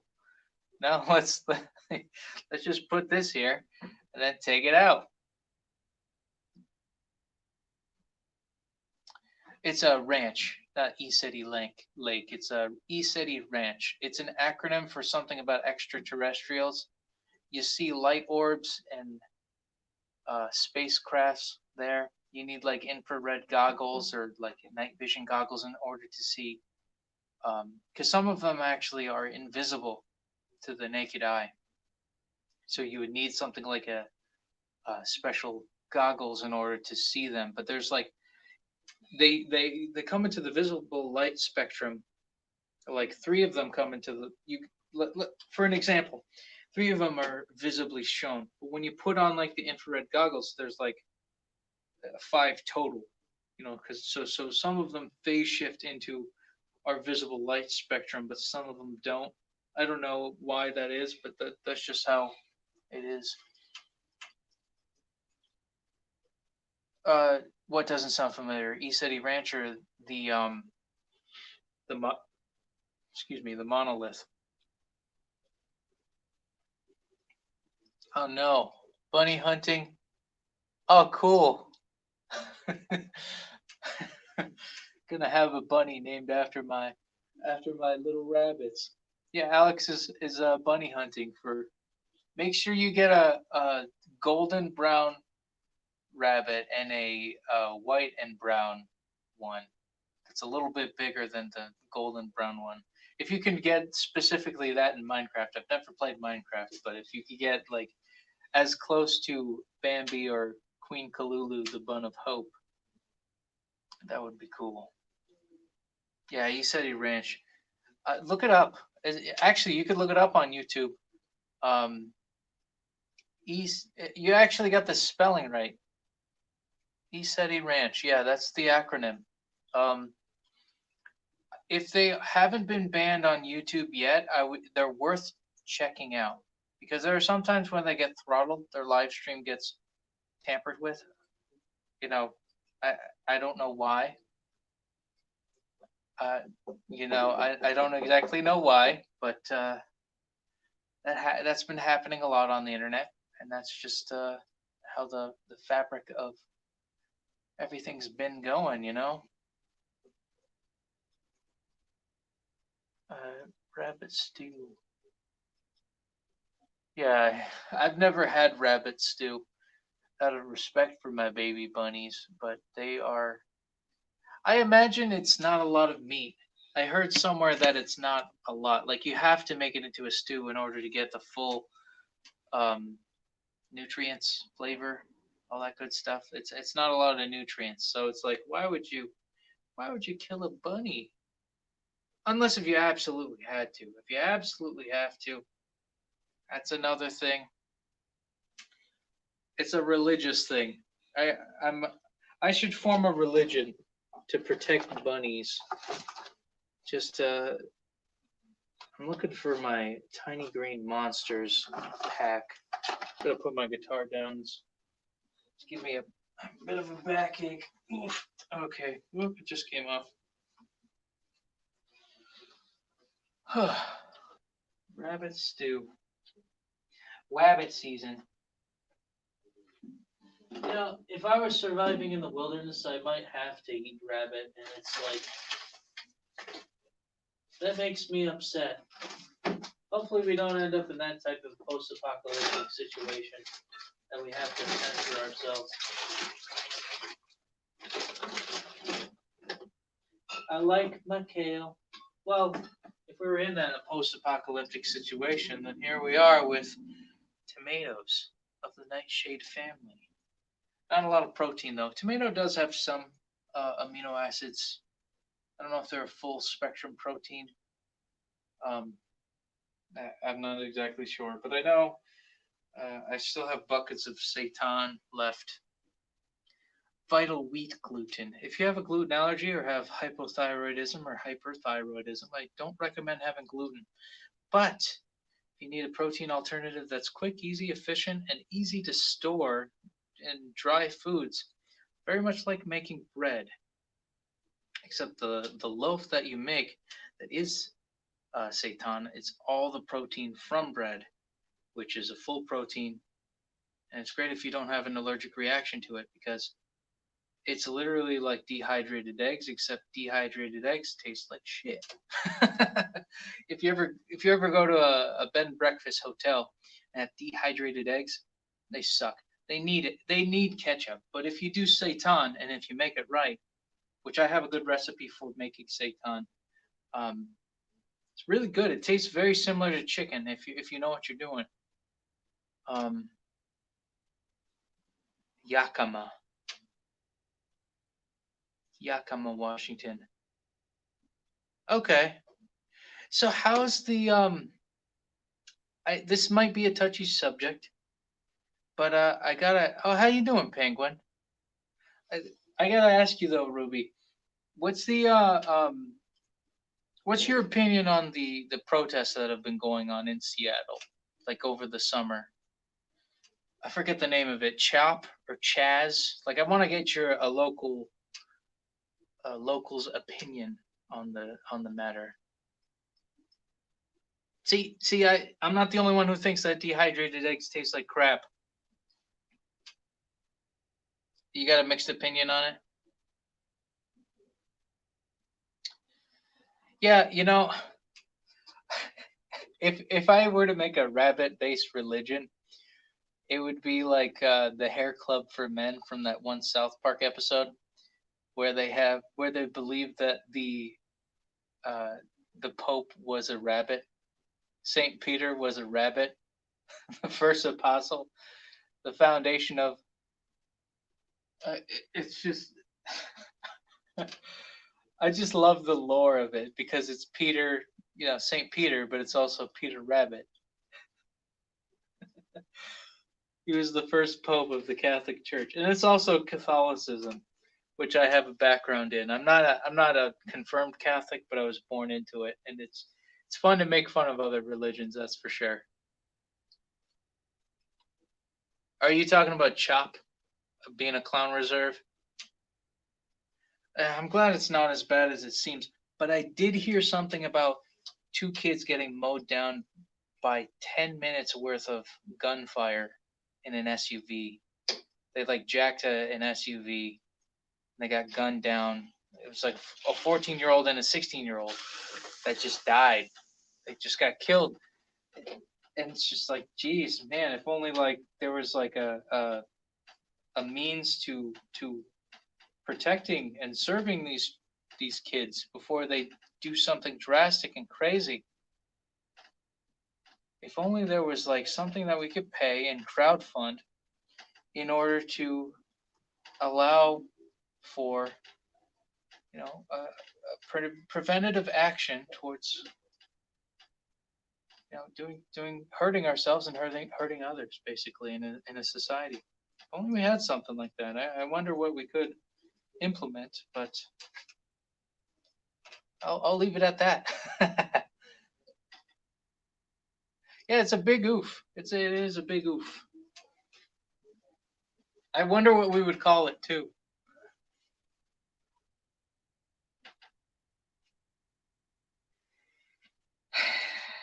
I don't wanna get into too much.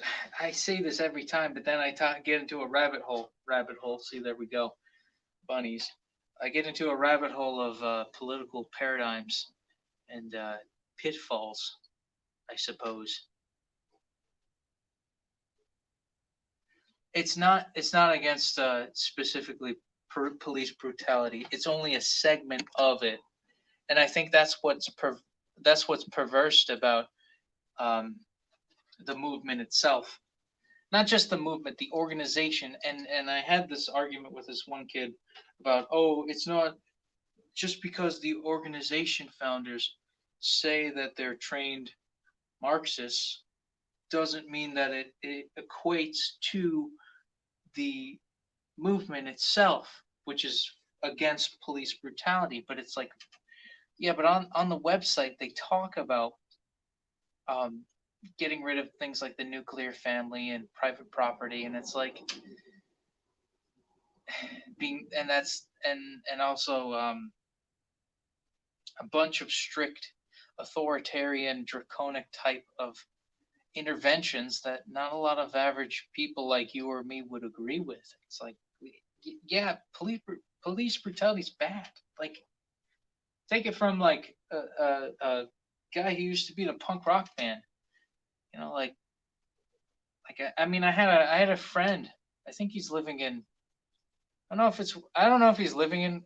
I think he's actually living in Michigan or something, or no, Minnesota. Actually, he's living in Minnesota.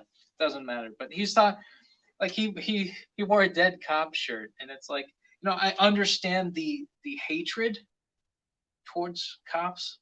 I'm not totally hateful towards cops. I understand the the reason, the resentment that comes from law enforcement officials, but it comes to a point where it's just like you can't just completely flatten and destroy everything and build from the ground up the way you want to.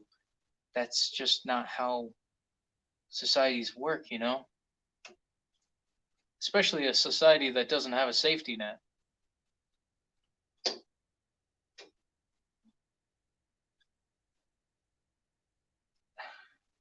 Thing is like, how far do you go from the organization versus the movement that fall under the same name? If the organization talk and their website talks about a bunch of different things and police brutality being one thing, isn't that just the sugar to the medicine of all the other things that they're pushing? Bit of food for thought, bit of tomato for thought. um, I don't want to debate too much about that. It's just because on one hand it's like,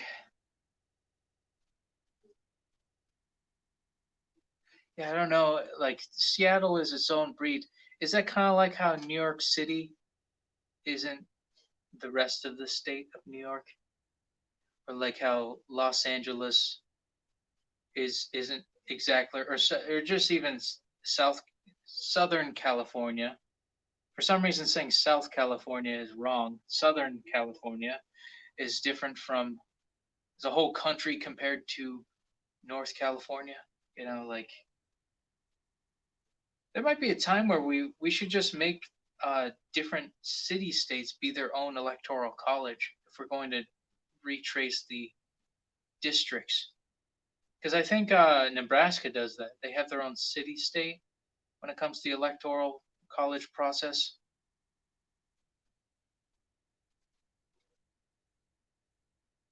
Yeah, yeah, brain food. I heard somewhere that nightshades are actually poisonous. I mean, like, obviously the tomatoes and eggplants of the nightshade family are edible, but I wonder if there's like something that's aging in tomatoes. Yeah, New York is a whole culture. It's like its own country. It should be its own city state. I feel I'm fine with that. Um, it's just, don't let it affect anybody else who's in the rest of the state. And I think Austin, Texas is getting like that. Dallas is getting like that. Orlando, Florida is getting like that. Portland, Oregon is getting like that. All the major cities, in the United States. Chicago, Illinois. You know, Illinois is like for the most part, is just a straight up red state. If it wasn't for Chicago, I would assume. And that seems to be the universal consensus, is that rural, red state, urban, city, or blue state. One thing that I am noticing in this grow, in this specific thing is like you see like I don't know if you guys can see it because this is kind of red and white lighting. Um, yeah, I wonder if there's like nightshade properties that carry over into tomatoes that make them aging, that like age people. So it's like kind of it's like a toxin that doesn't really affect us, but it could if we have too many tomatoes. That's anecdotal. I don't know anything about it. That's just my brain being itself. But like these orange speckles that you're noticing here, this is the microbiology that I'm actually shooting for. That helps the I think it's a spore microbiology, like a type of fungus. It's actually a way of connecting it. I guess getting nutrients to the roots of the tomato plant, specifically this tomato plant. The only reason I have tomatoes going is because we have a bunch of dead, rotted tomatoes that nobody ate. Because like, I spent all summer growing tomatoes and nobody ate them. You know why? It's because if a plant looks ugly, people won't eat them. There's some weird psychological stuff going on. Like whenever you talk to like a local farmers market type of dude or female dudette, they're just like, yeah, if this ugly vegetable doesn't get bought, it doesn't ever get bought. Like I can never sell ugly vegetables. It's kind of sad how shallow it is, how we've become. And if a potato is extra lumpy, does that make it any less of a potato? Leave your comments down below. That's such a generic that's such a generic way of saying it. Leave your comments down below, kids. Subscribe for more and share if you like it. I don't want to ever like I sometimes feel like I have to say that as a YouTuber, even though I don't make money because I'm not a professional YouTuber. I'm just a YouTuber that's like, hey, you know, doing my thing, doing whatever I can to entertain you, lovely people. It'd be cool if there was more money in the arts for like middle to um, lower tier musicians and artists. A clear path for people that are passionate.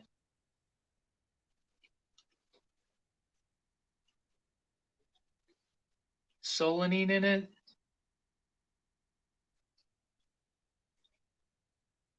Yeah, yeah. If you're rate, subscribe. Don't forget to leave a like. Yippity doo dah, zippity yay. They don't sing that song anymore in Disney, by the way. If you've been to the parks where they used to do zippity doo dah, zippity yay, then my oh my, they want to completely phase that song out of existence, which I'm fine with. You know, Song of the South is something that is completely buried in Disney cinematic literature. I mean, I don't. It's not something to be ashamed of though, because it gives paints more of a picture of just the times.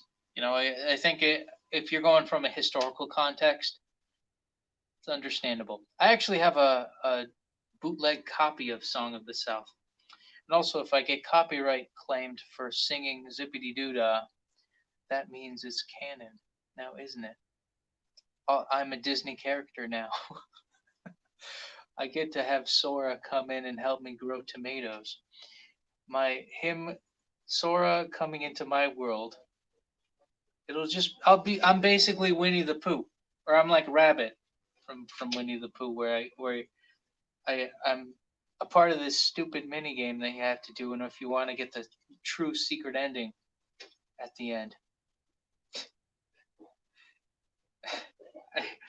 I I would say the most annoying, actually, the most annoying part of the Winnie the Pooh trials and Hundred Acre Wood in Kingdom Hearts 2 or Kingdom Hearts 1 actually was like I think it was with I forget the kangaroo character, but like you smack the acorn at a specific time I could never get it done. Like I could never get that done in a timely manner. It was frustrating, to say the least. Nightshade poison has no cure. Really, there's like no antigen. There's no like way of or antidote that you can make. Can't take it to an apothecary. Alex and I were talking to update you, Ruby. Alex and I were talking earlier about making a guild or like a IRL village, basically, where like it'd be kind of cool. Like if we were to go back to like if we were to go back to like medieval times, I would be the bard, and like Alex would be the blacksmith because he's really into building swords and he's gonna get into a career of blacksmithing and stuff. And you could get into metal fabrication with that too, Alex. Something to look into as well. 3D printing, metal 3D printers. It's not gonna be a thing that's gonna be coming soon, but it's gonna be soon, like soon-ish, soon, like within maybe 10 years, you're gonna have like metal fabrication, and that might be something to have a niche for when it comes to building parts for people, like fittings for engineers and stuff like that. You just fabricate whatever they want, and you 3D print it. You know, that's the modern take on it, I suppose. But another thing is, maybe getting a laser cutter. Then all you have to do is get sheet metal and then just sand down the sword, heat treat it, do all that good fancy stuff. But yeah, the mini games, man, they killed me. I hate the mini games. I did recently, uh, not recently, actually recently as in like a year ago or 2 years ago. I tried getting I bought the DLC for Kingdom Hearts 3 because I wanted to see the rest of the story on my own terms, and I still haven't seen the rest of it, by the way. I know you have to fight Yozora and all that with the limit cut bosses, but like I couldn't even get past the first limit cut boss, like the easiest one, which I think is Riku, is the easiest limit cut boss or something like that. One of the lower tier bosses, and you can't beat it. You have to get at least to level 99, or else you get one shot every single time. Yeah, you have to go get get to level 99. I did all the stupid mini games, especially that stupidity stoop. Uh, what was it? Not the truffles, but the type of heartless that like the dessert heartless where you had to do all those stupid mini games. The one in the Thebes in Olympus, the Hercules world, where you have to basically ride on a shield to get all these mushroom dudes, to get all these heartless dudes. It was like exact timing and all that stuff. I don't like video games where it's like you have to do everything exact or else you suck and that's it. Like there's no fighting style that you can have be your own.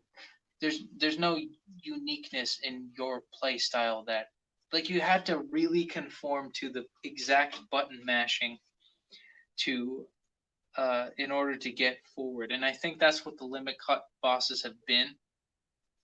I think I might end up putting on a glitch or like an insta kill type of thing just because I want to get the story over with. And then maybe if I feel compelled to, I'll practice the limit cut bosses if I ever have the time to. The flans, that's what it is. It's flan, yeah. Yeah, the case Lushard, I've is he in limit cut? I'm pretty sure he might be. Yeah, I think I'm just gonna cheese it. Like I've been using the what is it, Ariel, or I've been using Simba to like get my health back to 100% and all that stuff, just so I can like I don't know, maybe cheese a win out of it. But like with Yozora, you can't do that. And if you have a Moogle coin, he takes it, and he could use the Moogle coin against you, and you're stuck in the beginning. So if you use all your potions and all your ethers, you're basically screwed. And also, like, you're kind of trapped in too, because you gotta like all you have is one Moogle shop, and you can't explore outside of it like you would in Kingdom Hearts 2, where they had that similar boss setup.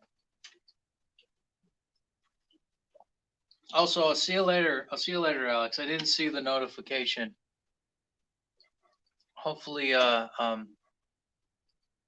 Flans are from Final Fantasy? That doesn't make sense to me. I don't know if are they from Final Fantasy?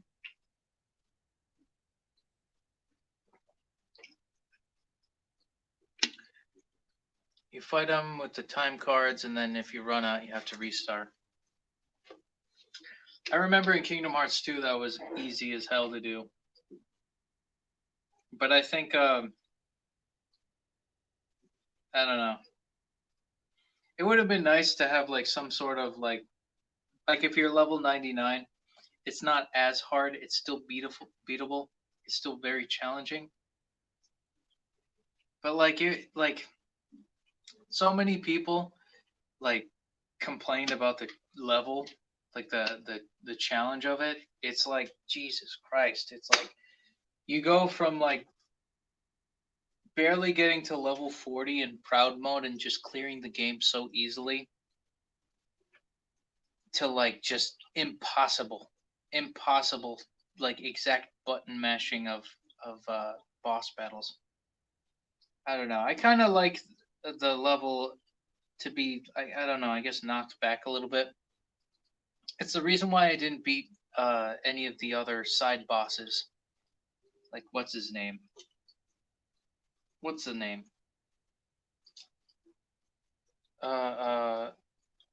Something Lingering Will. Lingering Will from Kingdom Hearts 2 Final Mix. Okay, man. Yeah, I mean, I'm staying as long as, you know, until we get to some sort of a satisfying conclusion. That's kind of my window. Or until we're all tired, obviously. But I got my sustenance, so we're good.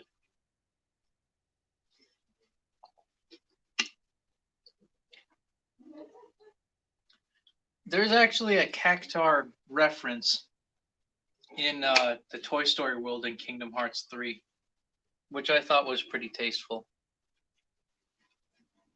Yeah, I mean, yeah, they're Square Enix games. It's kind of like Disney. I mean, Disney's the crossover, actually. Square Enix, though, I think their biggest problem for me is they built up. Like when it was just SquareSoft, they built out. Like they did some stuff for Super Mario. They were the RPG engine platform creator. They were the masters of RPGs. So Squaresoft made Super Mario RPG. I think they were affiliated in a couple of other projects. Maybe Dragon Quest, I think, actually, come to think of it. And then once they combined with Enix and they moved away from Nintendo and they moved right into PlayStation, Sony, that's when you noticed everything getting a little bit darker in its themes. And you see Kingdom Hearts still having been owned from by Squaresoft. They still had that light, airy, cartoony, colorful, happy, joyous motive to it. Then Kingdom Hearts 2 kind of shifted it a little bit more towards the dark side, which I understand, coming of age. You get more sophisticated and stuff like that. But then Final Fantasy, you could tell the way Final Fantasy has been evolved from there. It's become more and more darker oriented themes, which wasn't initially what Squaresoft was, but I suppose, and I don't know if it's fully Enix that's to blame for that. Maybe it's just a collective, just the merging itself, or just the influence of Sony having over Square. I don't know where the pressure initially comes from, but I noticed that pattern happening when it comes to Sony games or Xbox games. They're very dark and depressing. Not to like talk down to it in any way, but like you look at Nintendo, it's all bright and happy and stuff, but there's still dark themes, you know?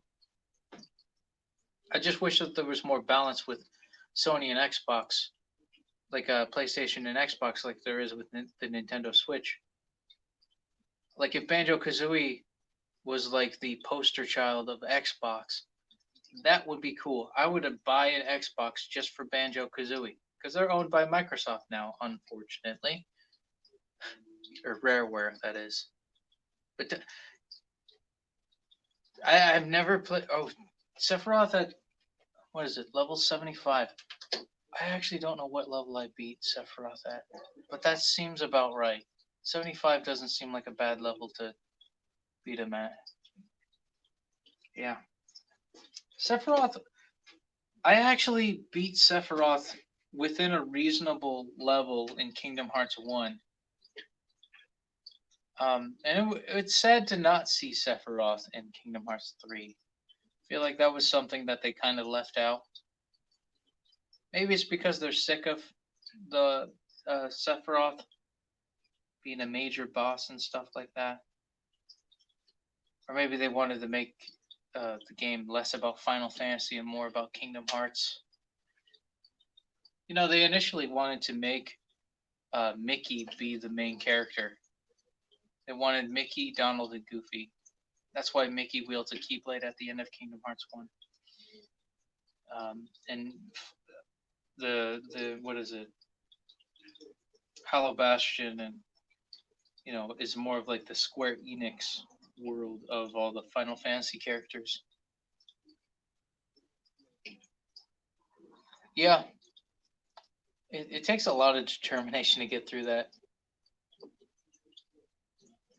Yeah, you know, yeah, level 60, that's tough. You know, I like the Kingdom Hearts 1 mechanics a little bit. Like Kingdom Hearts 1 Final Mix, I think, or 1.5, I think they mastered the controls. Like I feel like if they kept that similar mechanic with the MP bar, the way it is, I think it was evenly replenishing. You know, maybe some of the cure spells got a little broken, but the way the counter goes, like when you use cure for Kingdom Hearts 2 or Kingdom Hearts 3, I don't like how the MP charging is so long sometimes, especially when you get higher level than your MP bar. So it actually might be even better to have a lower level in some instances when it comes to um, when it comes to using cure all the time. Yeah, I actually remember a clarinet player I used to play in symphonic band and wind ensemble in high school. He had a transcription of the Sephiroth theme. He's like, he brought it to the band director, and it's like, hey, can we do this in band class? And she's like, I don't even think I could do this with like the community band that I run, like full of adult musicians that have been playing it a long time. The clarinet part in what is it in the for the Sephiroth theme? It's like a 2-octave chromatic scale, like within like a few measures. It's fast. It's very fast. Um, but it's very talented writing. Actually, a good friend of mine, he was here last week. Mark. He's a humongous fan of Final Fantasy. He's actually, if he's ever on this live stream, and if you see my friend Mark next week, stay tuned, folks. Share, like, comment, subscribe, blah, leave a comment down below, blah, share it with your friends. But if Mark comes to my live stream and he stumbles upon it, and he's like, "Hey man, what's up?" Pick his brain on, and I could actually give you his Discord if you want to talk to him about Final Fantasy music, because he is like a master on Final Fantasy music. Like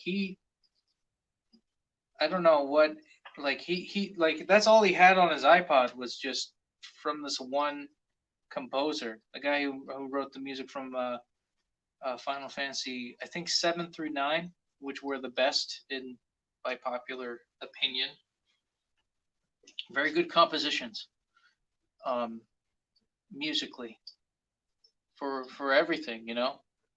Um, I should really listen to.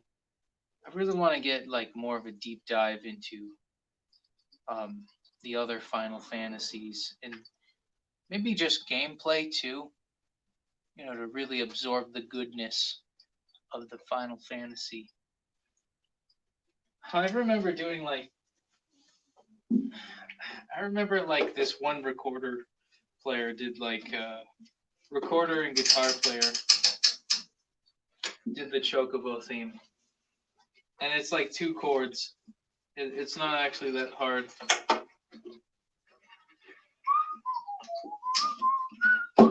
Oh, hitting the ceiling here.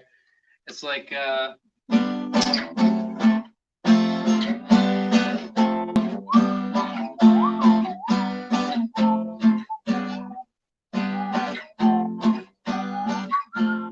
la la la la la la la la. You know the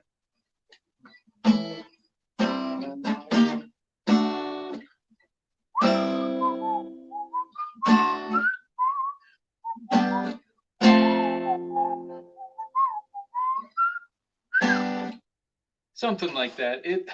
It's been a while since I've actually played that, like maybe 10 years.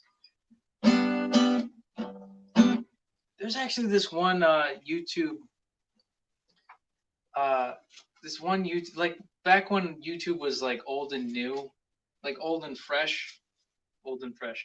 Back when YouTube was new and fresh, it was like this RPG styled movie called it was like this college RPG thing, but it was all art.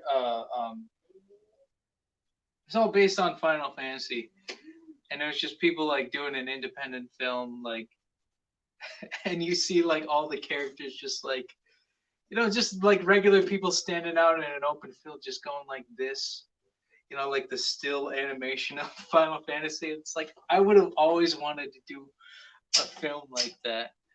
That was the funniest thing. That's the funniest thing.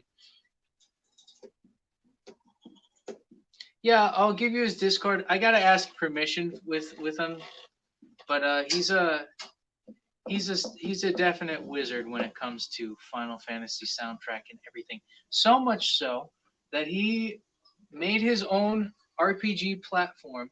He made his own like RPG game, his own engine, everything, just so he could have that similar experience as the composer to Final Fantasy. He loves Final Fantasy so much that he would make an entire game company in order to do that. And I'm actually producing some of his music for him. I'm helping him out musically with that, and I'll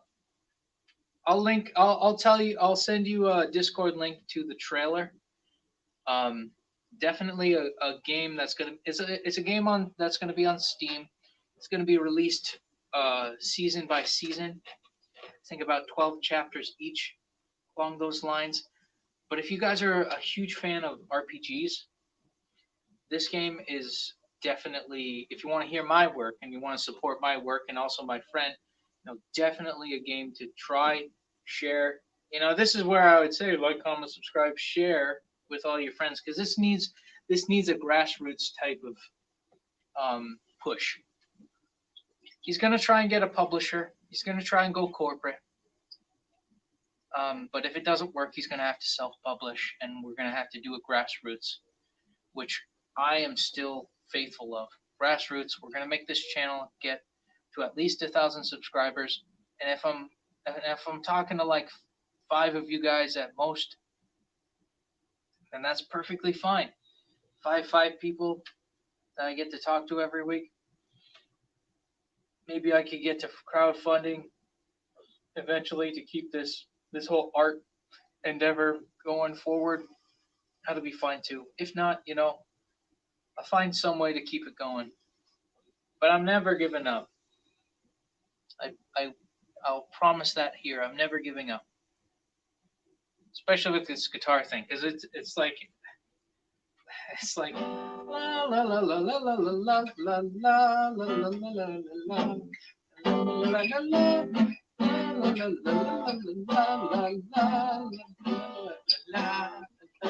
You know, it's such a happy song.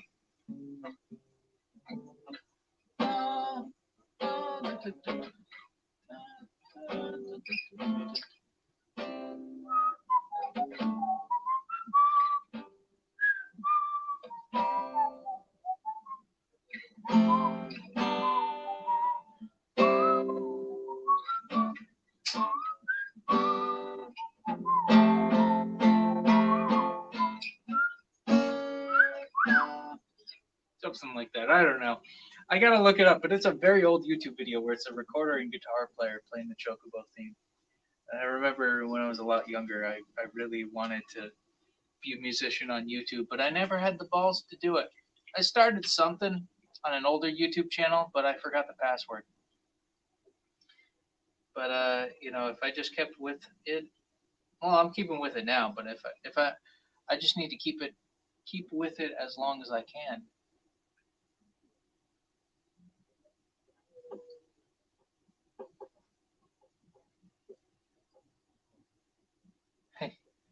Community garden. I'm just reading what you're saying. Yeah, live action Final Fantasy movie would be fucking cool. Like I've always wanted to do that, just because it's goofy. Like you watch these people just like just do just regular people, just like all right.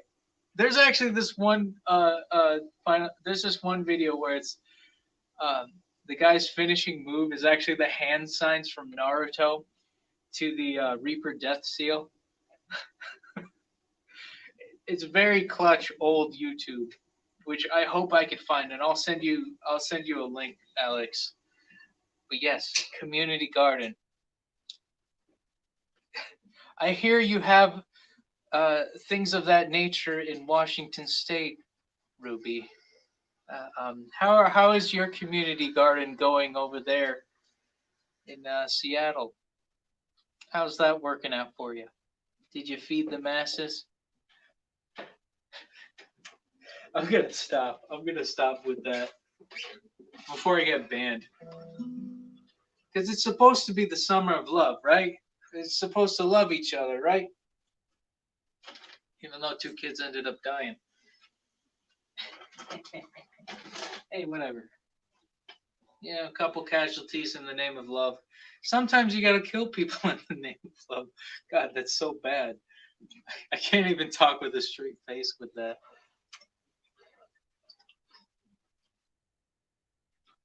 Yeah, seriously, man. Who cares about when we're younger? You know, like we could do this now. Get a Kickstarter going or something. I don't know. Thing is where would we film it? Would we film it in my state? Would we film it in Wisconsin?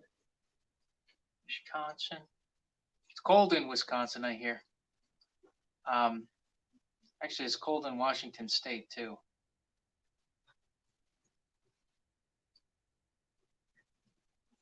I hear it's wild over there too, to say the least. I hear it's very wild, and the cause, I guess, if you're only looking at it from a shallow, and I don't mean shallow in like a condescending way. Like if you only look at the surface level of the cause that is being protested, yeah, it's a good cause. But you know, once you mix in the opportunism, the organization starters claiming their political affiliations, it's not worth it. Like at that point, you know, you know what fixed the civil rights movement in the 1960s? Civil disobedience.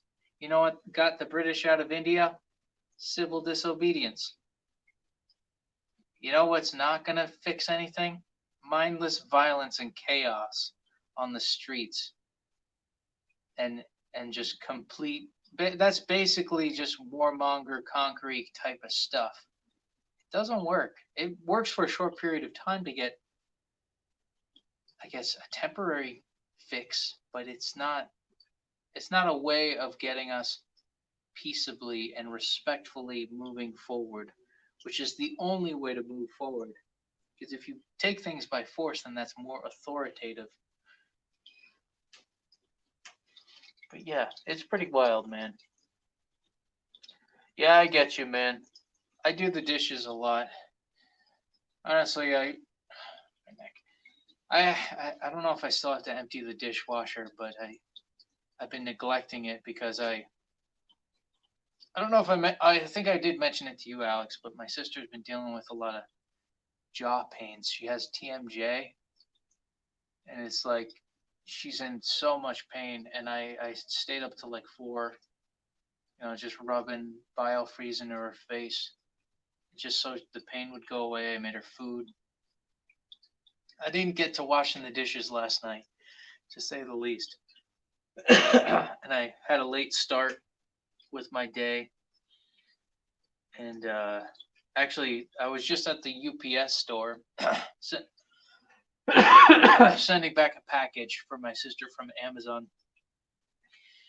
$15 for shipping to send out a package. So if you need to send a package, wait around January when Christmas is over with. That's the double-edged sword. Blacksmith pun intended for you, Alex.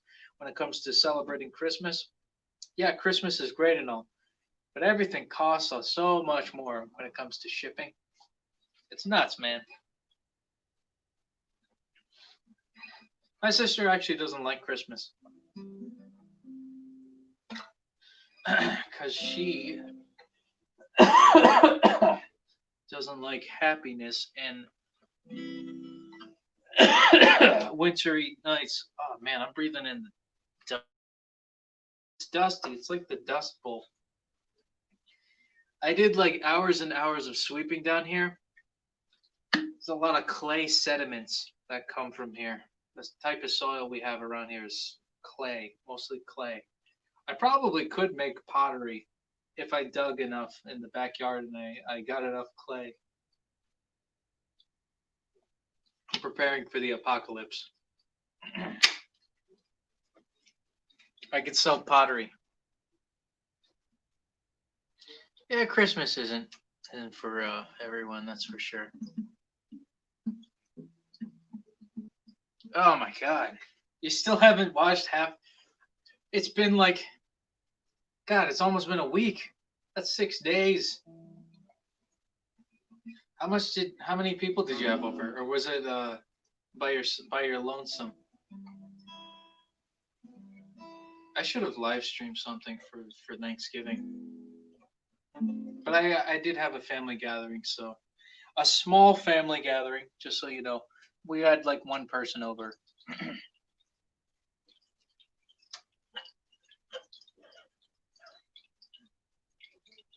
Oh, you like Christmas dishes?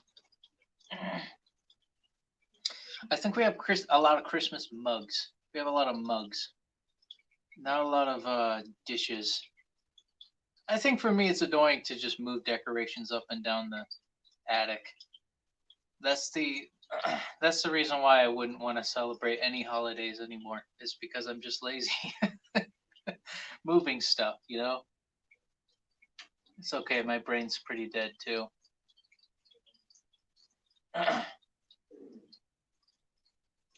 The mailman and her son. That's pretty cool. Had parents, friends. Sounds like a small, uh, uh, happy gathering of your right to peaceably assembly. Yes, in your house. But yeah, sometimes I just don't do anything. Some days, either because of depression, it's too cold out, and my back aches or my muscles ache because of the cold. Or just like I need like a mental health day. So there are some days where I just don't get to doing any of the chores that I need to do. I think it's because after a while of doing the same thing every single day, I get into an existential crisis of like, well, what is life about? Is it just doing dishes every day? So I don't judge too harshly when it comes to neglecting dishes. My parents do. A lot of other people do. I don't. It's fine. Live your life. There's more to life than doing dishes. They'll get cleaned eventually. Hopefully, you don't get sick from all the bacteria forming up, but it's your risk versus reward.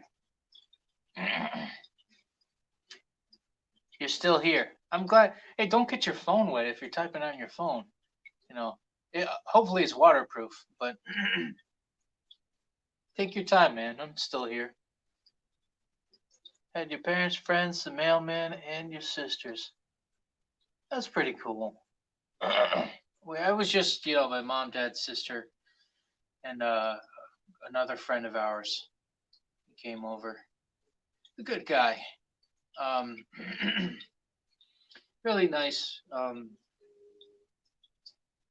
Really nice dude. He's been going through a lot of stuff.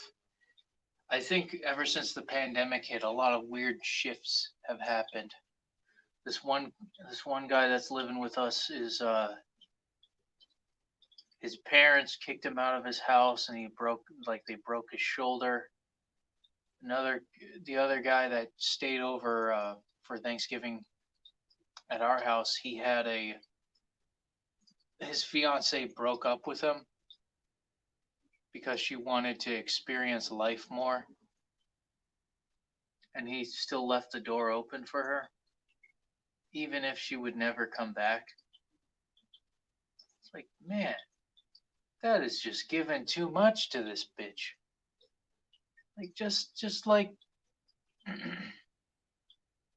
I don't know, just like maybe move on. I don't know. They're pretty good for each other though. I didn't actually expect them to break up, but it's like nothing is sacred anymore in America or anywhere even. It's getting to the point where we see so many hot males and females that we're just like we feel like we could get something a little bit better, a little bit of a promotion instead of staying loyal to the people that will actually be good to you. I suppose that's how, in some ways, that's kind of like how capitalism operates. It's very that those are the draconic parts, um, where you just get cut off, and it's just very cutthroat. The dating life. Oh yeah, I do that all the time with my charger. Have a good night, Ruby. I'll see you later. Hopefully you get some good sleep. Everything, hopefully the Seattle crowd doesn't move up to where you're at. For your sake, for sure. Because I assume you just want to live your life. Do your dishes, all right? That's an order. Do the dishes. When you get to it, Um, I'm one to talk. I still have to do my dishes. Thanksgiving dishes. It's because you don't want Thanksgiving to end. But yeah, you enjoy yourself, Ruby. Live your life. Hope you have a good. I'm assuming you're having work tomorrow. And yeah, we'll catch up next week for you, Ruby. Just to let you know, I'm doing this every Wednesday around 6 p.m. to 8 p.m. Eastern Standard Time. That's the window in which I'm starting. It really depends on how my day is going. Just to allow good. I know. I love cranberry sauce. Like that. I don't know if I said this. Cranberry sauce, leftover turkey, vegan turkey for me being a vegan. I don't mean to be that guy who always has to say he's a vegan, but like leftover turkey, cranberry sauce, mayonnaise, turkey stuffing in a sandwich with mayonnaise. It's the best wholesome because the turkey's dry normally. You gotta have the mayonnaise to sop it up and get it a little moist, baby. To just let the It's very good. I highly recommend it if you haven't done that. Um, if you haven't had that ultimate Thanksgiving leftover turkey sandwich, it's best cold. Yeah, that'd be awesome. Yeah, good to see you, Ruby. You're good to hear from you. Yeah, that's kind of what I'm going for, the hangout type of thing. Just kind of shooting the shit. Just doing some just doing some talking, chatting with people, visiting, because that's always that always helps. And I think if you talk positively in front of the plants, it'll make them grow better. That's what I don't know if it's true, but that's what I believe.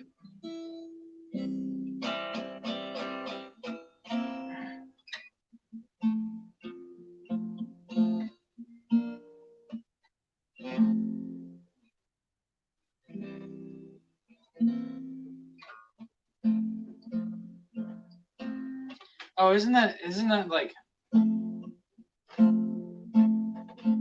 hey Jude, I'll be a friend.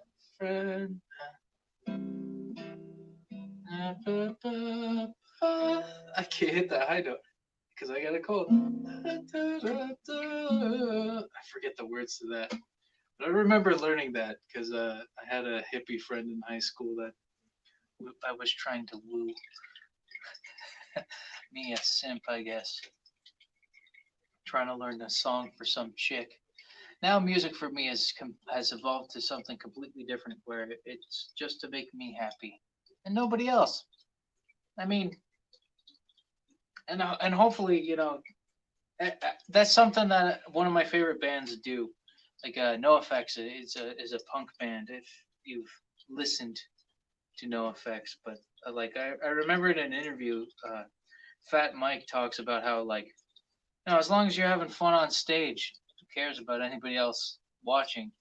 And I think that's what people like watching, is just having fun.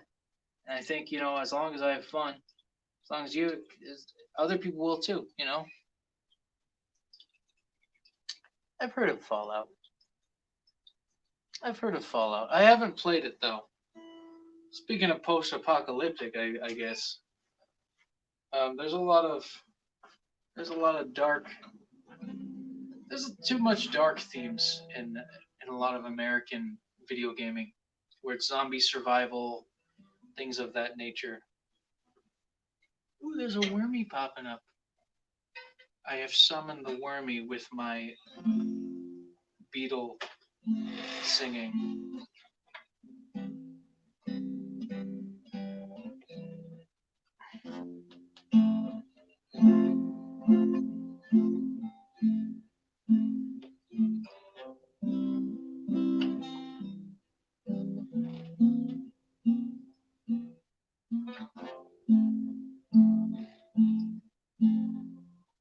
And then blah blah blah blah blah.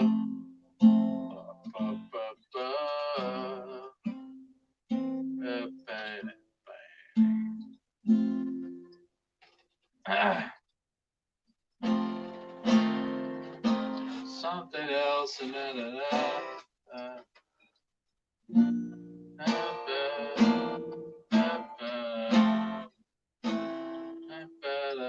I forget that. I gotta really learn one of these songs, or maybe get a chord sheet.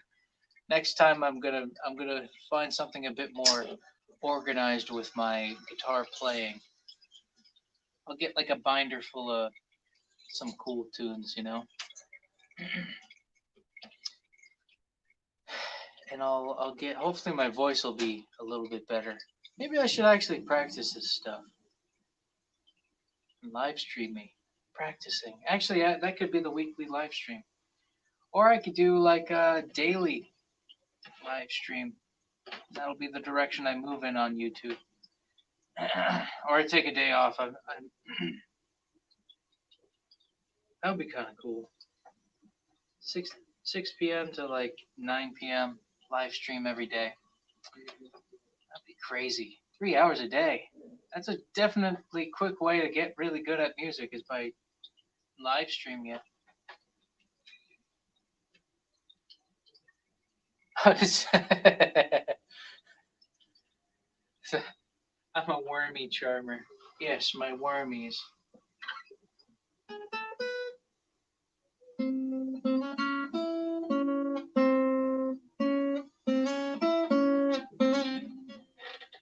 I'm like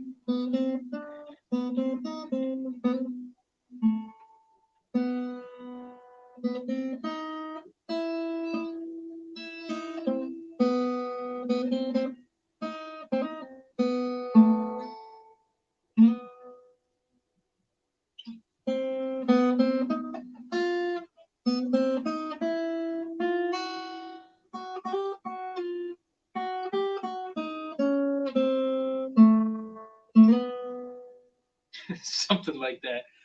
Yes, I bring you forth, Wormy, Mr. Wormy.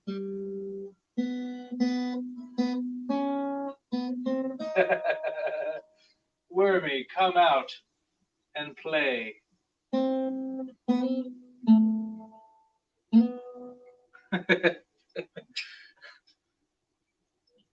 I like him worming around though. Like we still got one in there.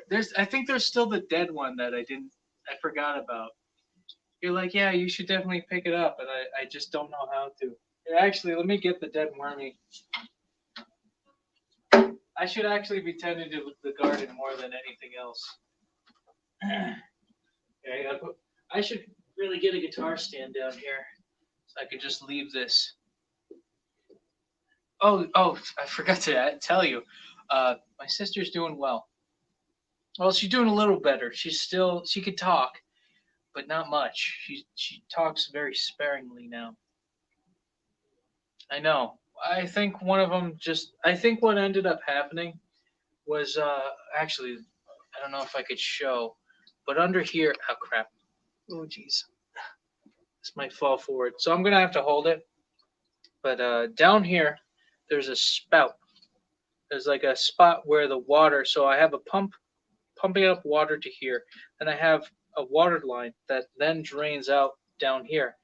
In the water line, or sorry, in the spout, maybe that's where the wormy escaped to. I don't know. Maybe that's where the wormy went to die. I don't even know if it's alive or dead. And there we go. I gotta adjust the camera back. There we go. Ooh. Oh wait, no, wait. Okay, now it's a bit more even. I think. I hope. There we go. This is top tier production quality video, live stream video. That's for sure. Even though I have a background in audiovisual stuff, you know what? Oh yeah, that's the reason why I haven't gone over here. I think is it deteriorating? Oh shit. Yeah, you can't see it. I'm gonna have to like. It's like Actually, there's two down here. Holy crap! I see two down here. I wish I could show you. Man, I need to get like a chopstick or something, or like a twig to just get the. Oh god, can I poke it? Oh god. Oh dude, it like disintegrated. It disintegrated. I touched it with this shovel. I'm just trying to like inch it along, and just like Thanos, just disintegrated, like just from poking it lightly with the shovel because I wanted to be respectful. So hopefully the wormies dying might hopefully they don't affect the pH level. That's something I have to look into. But geez, man, I think the wormy got oversaturated with liquids. That's depressing, man.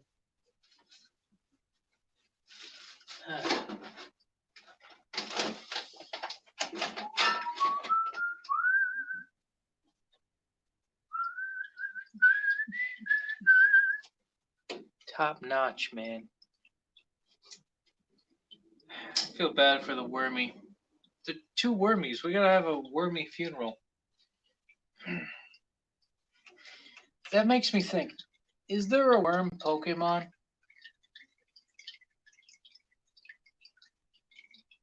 Is there? I guess maybe if you count Shuckle, that's kind of wormy-ish. I would want to get a Shuckle. I love Shuckle. Just use him as a battering ram. He's the true shield of Pokemon Sword and Shield. It's cool to see you and Ruby meet though, because she's a very cool person. Always commenting, being extra positive and stuff. You know, my sustenance.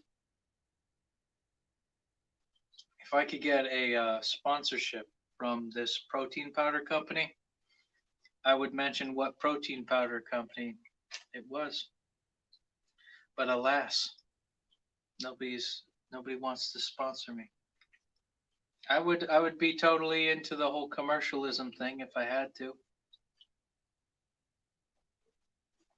But I'm not. Cuz honestly, you get bought out by certain commercialist type of things, and then that's it. Um, you basically you have to like Coke or Pepsi. Anytime I see an actor like on a Pepsi commercial or like Coke commercial, I'm just like, okay, they sold their soul. That's it. They're no longer principled. But it's very tough to do a grassroots type of movement where you don't have to get a publisher, you're not a part of any union, just you and your friends helping each other out. I think that's the most respectable way to become well known or just appreciated in an artistic situation where you have a small following of, maybe like 10,000 people, incredibly loyal fans such as yourself, and I just want to see you do well. And I think that gives me hope. You know, there's the bromance going on. On one hand, you know, uh, um, no, it's like a good it's good synergy. That we have. Via the live stream platform. It's like hanging out with somebody. Gotta clear my throat. But for me, it really gives a lot to me too. Just knowing that somebody is there for you and they're not giving up on you. It's very important to have in every facet of everybody's life. And I think for a lot of people, hopefully they understand that that's where I'm coming from. It's like I know exactly what it's like to be given up on. So that's important too, to make sure that you're not giving up on me and I'm not giving up on you. There are some times where I need a break. I will say that. There are going to be some times when I do need a break. Or like I'm out of town for a week. I would have to make an announcement and just say, oh man, I can't do this week because I'm in like, I don't know, I'm in like Colombia snorting cocaine or something. If I get that successful. I'm not into cocaine or any of those drugs, but I'm snorting cocaine with Johnny Depp or something like that. I appreciate it, man. It'd be cool to do like daily live stream workouts. What if my life is live streamed? Would that get annoying? Maybe for some people. But maybe you have to be a little annoying in order to get some attention. Be like a lab rat. I'll be a test rabbit. Because they mostly test on rabbits when it comes to animal testing because they reproduce quicker and they're cute and lumpy. I think they reach sexual maturity at like 1 month, so they're very quick to replicate. That's why there's an island dedicated to them because it's actually a destroyed lab facility. I think around World War II, where it just fizzled out. They tested on a bunch of rabbits, and then eventually one of them got out, and then they just started, doing the thing, doing what rabbits do.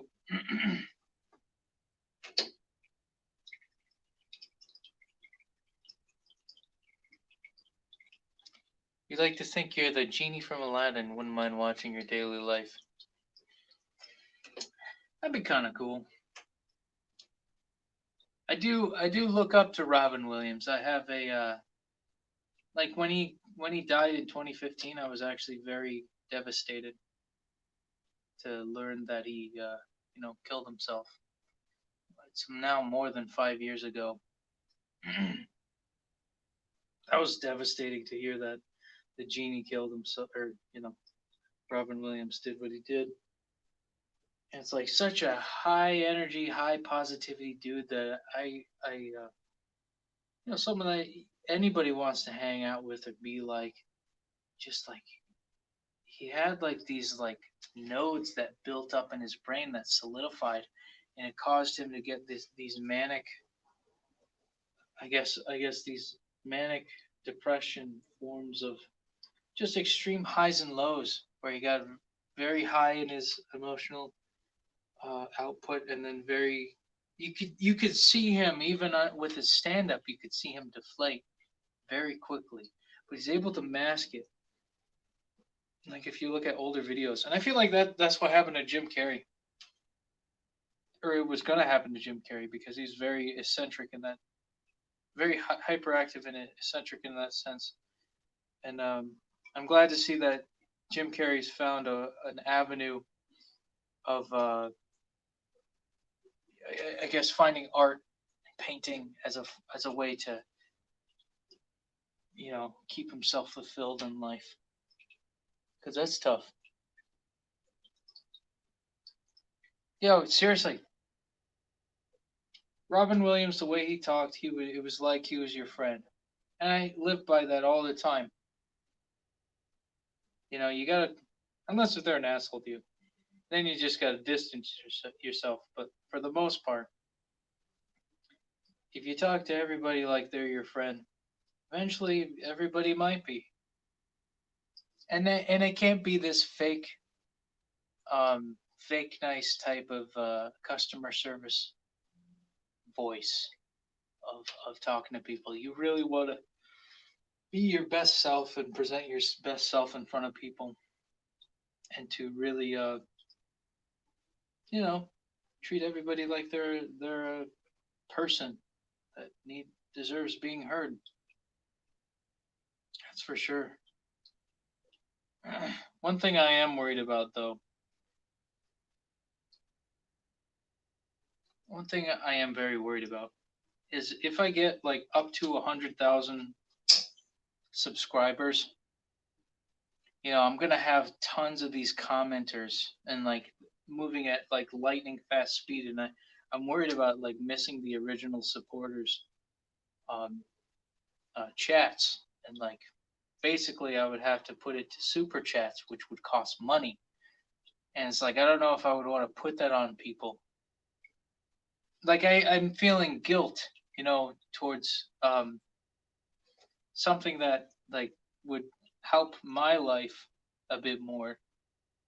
I don't know, but like there comes a time, I guess, when you put in a lot of work and effort into something, you do deserve some sort of gratification, or whether it be monetary. But I just don't like. It's one of those things, like if you come from a small town to be big and famous in Hollywood,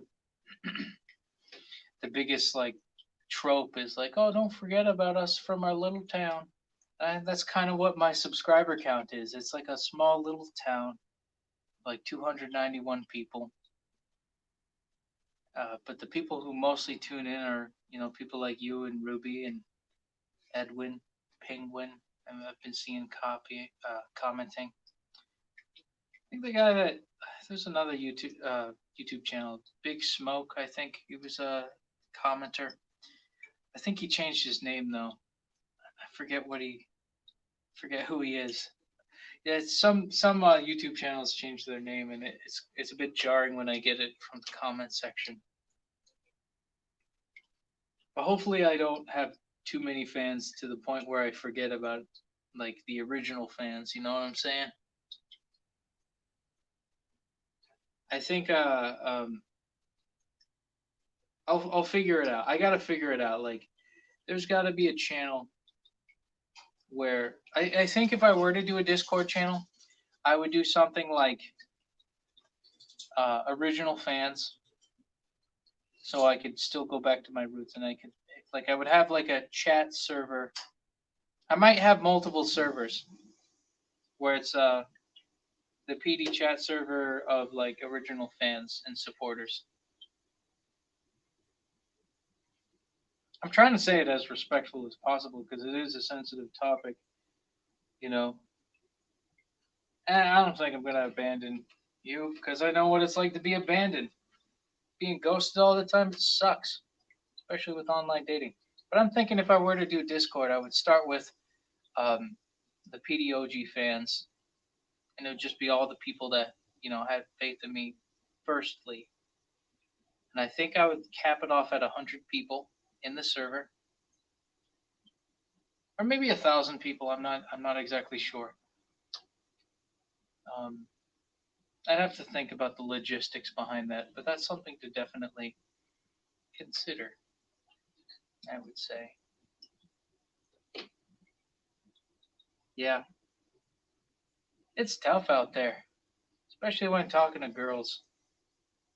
You think you think you're having a good conversation, and then nothing. And it's the same the other way around.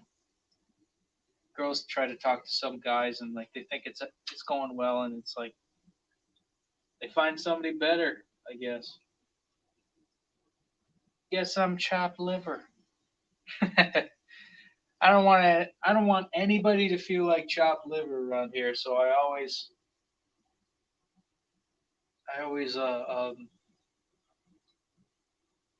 I don't know. Like if somebody feels like disparaged or they feel like down on their luck, they're depressed or like they feel like they're being picked on. At least this was a kid who I was in high school. My biggest thing was like I'm going to talk to this kid who was seen as the loser type and I'm going to talk to them and I'm going to be with them. And that made me the cool kid because I stood above all this stupid like he said she said bullshit and I was just like, "Hey, how you doing?" You know, like this, that, and the other thing. You're a good kid. I like talking to you. You've got some good things to say. Sometimes yeah, and so for some kids, sometimes they act up. Like one of my neighbors, he was an asshole to me, but I learned that like he was really kind to me, like outside of school, and it was just the persona he kept on to be a tough guy, and I see like I felt bad for him after that, like that he had to put on this front in order to be the cool kid. And there's a level of wholesomeness that you don't get in especially the internet, because now the internet is high school 2.0 or middle school 2.0 if you want to get to the more shallower aspects of it, because I remember middle school being a very box like structure as far as individuality is concerned. And like I had a friend of mine accused of no, just being a creep like a couple years ago. And I had to defend him, and it's like I shouldn't have to do this. Like he's a good guy. He's not gonna do anything bad. He just wants to make a video game. He just wants friends. What's wrong with wanting friends? You know? Oh man.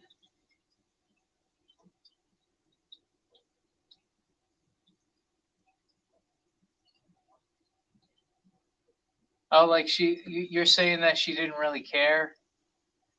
That's what she kind of voiced it that way. There's a fire in the trailer park I lived in, and everyone was asking me if I was okay, except this one girl asked me, wasn't there a fire where you live? See, like, on one hand, I could see that as, like, like ditzy or just ignorant.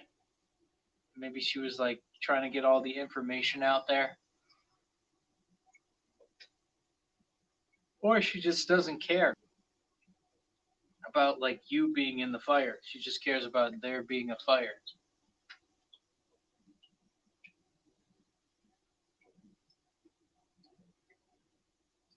Oh, okay. There's the twist. There's the kicker. I said, yeah, but it wasn't my place. She said, I hoped you died. Oh, God, that's fucking intense. Some girls are harsh, man. Ugh. Shallow, very shallow.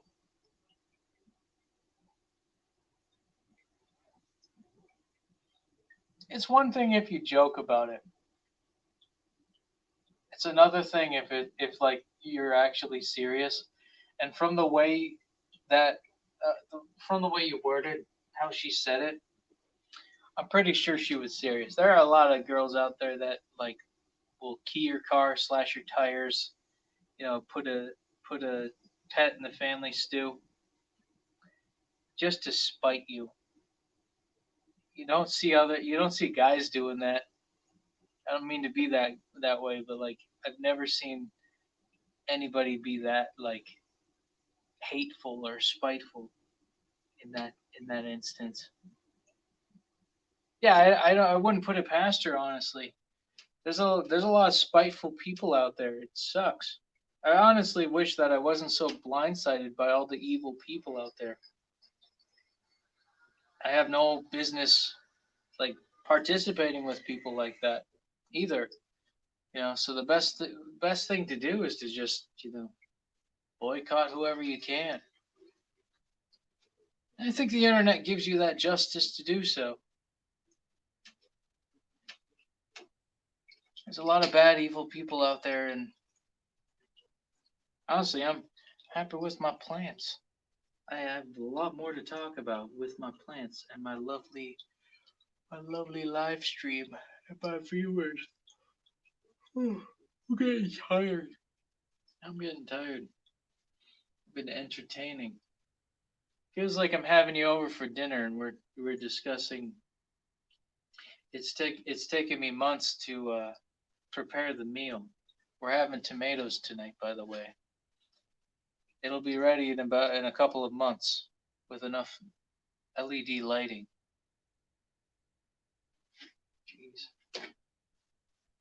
I don't want to sound like too sexist, but it's like at least my experience with some girls, it's like they get very hateful. Is what I was saying earlier. I just don't. It's hard to explain, and you could get that with guys too, I imagine. But I'm not looking to attract other guys because I don't swing that way. But I imagine it's the same thing, just different, maybe different type of energy. Um, Less catty for guys, maybe more like dickish for abrasive men towards women. I don't know the logistics. I haven't been in that perspective. But if I were to talk to a bisexual about it, they would be able to understand both sides. It's like, oh, it really depends on the person. A lot of them would say, well, that's vague as shit. I need to know like the specific elements of men and women and how they are mean. You know, you know, and it's even a double whammy if you had a crush on her or if she was like moderately attractive. This is my biggest disdain with live streaming too, and why I I'm very apprehensive towards live stream gaming, like on Twitch and stuff. I hope I could just keep everything on YouTube. Like if I get up to 1,000 subs on YouTube, perfect. 1,000 subs, 4,000 listening hours, I could just do live stream gaming, live stream music, live stream my life, basically. And that's all she wrote. Basically, live stream my life. But like, if I go on Twitch, I'm competing with like e-girls that are, have like their, they got their low cutness out for everybody to see. And where does the money come from? Where does the money come from to those girls? How do they make so much money? It goes to show. It goes to show why people watch anything or experience anything. If only I was a cute girl. That's going to be my next life. I want to come back as a hot chick, so I don't have to do anything. I could just have some simp pay for me. That'd be amazing. But it just feels morally wrong to me. It would probably feel morally wrong, at least in my life.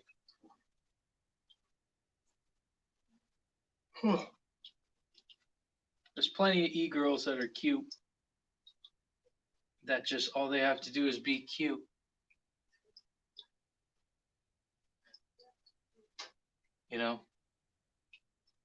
It's like my bunny. Like all she has to do is be cute, and I just love her. But like she's an animal. She doesn't know how to fend for herself. When it's humans, though, I'm like, yeah, come on, figure it out, lady.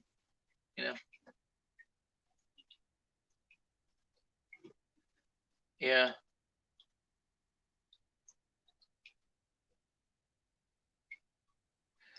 For your suffering, yeah. I feel like that's a lot worse than, just liking a girl for how she looks. Like, because you get a lot of dominatrix types that just like try to bully you out of your money, and I've seen some girls do that, and I just am like, what are these like? What are some of these guys like that like?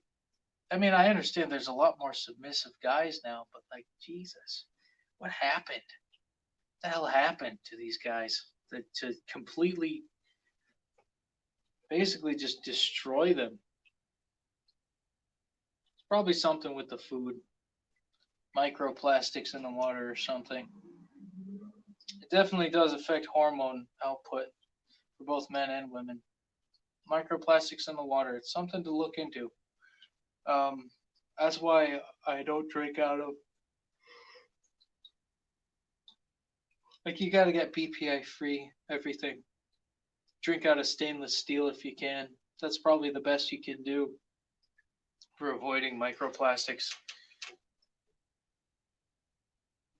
Yeah, I am kind of getting tired. Maybe we should call it a night. I feel like I'm losing my voice a bit too. I don't know if you could hear it from the tone. I gotta talk more from my diaphragm. That's how you get more of a resonant sound. Yeah, I'm drifting, man. We gotta get to some sort of conclusion. Let's wrap it up. Yeah, let's wrap it up, man. What are we talking about? We're talking about chicks. They're tough, man. You know, you know what'll happen? You know why I like doing what I'm doing here? Is because I can love these tomatoes and they won't abandon me because they don't have a choice. I feel like the crazy cat lady of tomatoes right now. I don't mean to come off as misogynistic. It really depends on the person, that's for sure. But just mental abuse is the last form of abuse, to put it very lightly. And I hope that it'll change someday. That mental abuse will be taken seriously, men being cut in half from like, you know, like just some arbitrary law and how she's supposed to get half of your stuff if a divorce happens, if you make more money than her. Yeah, I abandoned my Facebook, to be honest with you, and I regret it because I feel like I abandoned many friends, and that wasn't my intention. It was because I just had to get away. And I think in some instances I'm open to abandonment being like when it comes to cocooning yourself, that form of abandonment I can forgive more so because it's like, okay, you needed to help yourself. Take the time you need. I'm never going to get a Facebook back, by the way. I don't really care if anybody like talks to me, like they don't have to if they don't want to. But I'm sick of being in the paradigm of like if you're not on Facebook, you don't exist. Jesus. If you're not on Facebook, you basically don't exist. So maybe it's good to not exist for a while. And then this is why I really like Roxas's storyline in Kingdom Hearts 2, because he was never supposed to exist. And isn't that kind of how we all are? We're all not supposed to exist. I mean, I mean, there's a lot of potentials, and I guess that's how time works. Is like we're all just a one selection of a potential that has been acquired, and the infinite cosmos or the infinite interdimensional theory that we all vibrate at a different frequency or like a radio station. I guess that's the quantum leap, or that's the quantum perspective of things. But like, I don't think I'm gonna.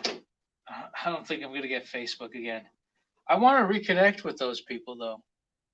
Like, it just gets too political, too drama based, too high schooly, and I think that's how. I guess the conclusion is that's how the internet is now. And what I'm trying to do as a way to wrap it up with this, me talking to you, talking to anybody who's listening, because there are going to be other people that listen in later on once the live stream's over or whenever they get time to. The whole point of this is to bring back the wholesomeness part of YouTube, of the internet specifically, even if it's corporately owned. I still want the internet to be wholesome and happy, and it's just too political, too drama based, too high schooly. So let's bring it back, folks. Bring it back to 2010, and hopefully we can move forward from there. Yeah, I get into this. I get into this philosophical stuff all the time. I talk like an old man. But I would say, you know, the philosophy.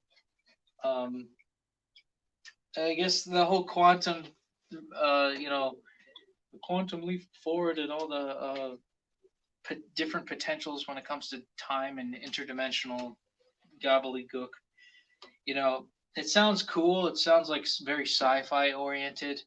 If you're a fan of Rick and Morty, which I would assume you are, um, it gets to a point though where like if there's infinite dimensions and infinite possibilities, then does that mean like you could like visualize yourself existing in a different reality? And does that also mean that your imagination itself is itself a reality because it's a potential that's being acquired through the means of visualization and uh, thinking into fruition? But hopefully we could get into more wholesome topics too. I think I'll end it there before I start talking about aliens, I think. I'll talk to you on Discord, Alex. That's for sure. And anybody who else is watching this live stream and watching me fade, you know, this is how you grow tomatoes. Basically, you get dirt, you get a pump, have a root barrier, and get plenty of sunlight. Because unlike me, you want to get plenty of light going on these babies, or else they're gonna get very thin. And that's the conclusion for today. More light won't hurt you. And if this fails, then we'll start again. And we'll do leafy greens. We'll do romaine lettuce or something easier. And I'll leave it there. You have a wonderful night, people. And Alex, my one loyal viewer. Ruby is too, but everybody else is too who's been tuning in. But it's been awesome talking to you the whole time, Alex, and I'll text you on Discord. People that want to be a fan of the Petey, I'm Petey, and I'll be signing off. Like, comment, subscribe, blah blah blah, all that gobbledygook, and a toast to you all. I'm gonna end it off here with my traditional. Oh, I just gotta get this cap off. I know this is a perfect A plus production. But I gotta end it with giving a swig of nutrients to my babies. There we go. We got it open. Here's to you all subscribers. Salud.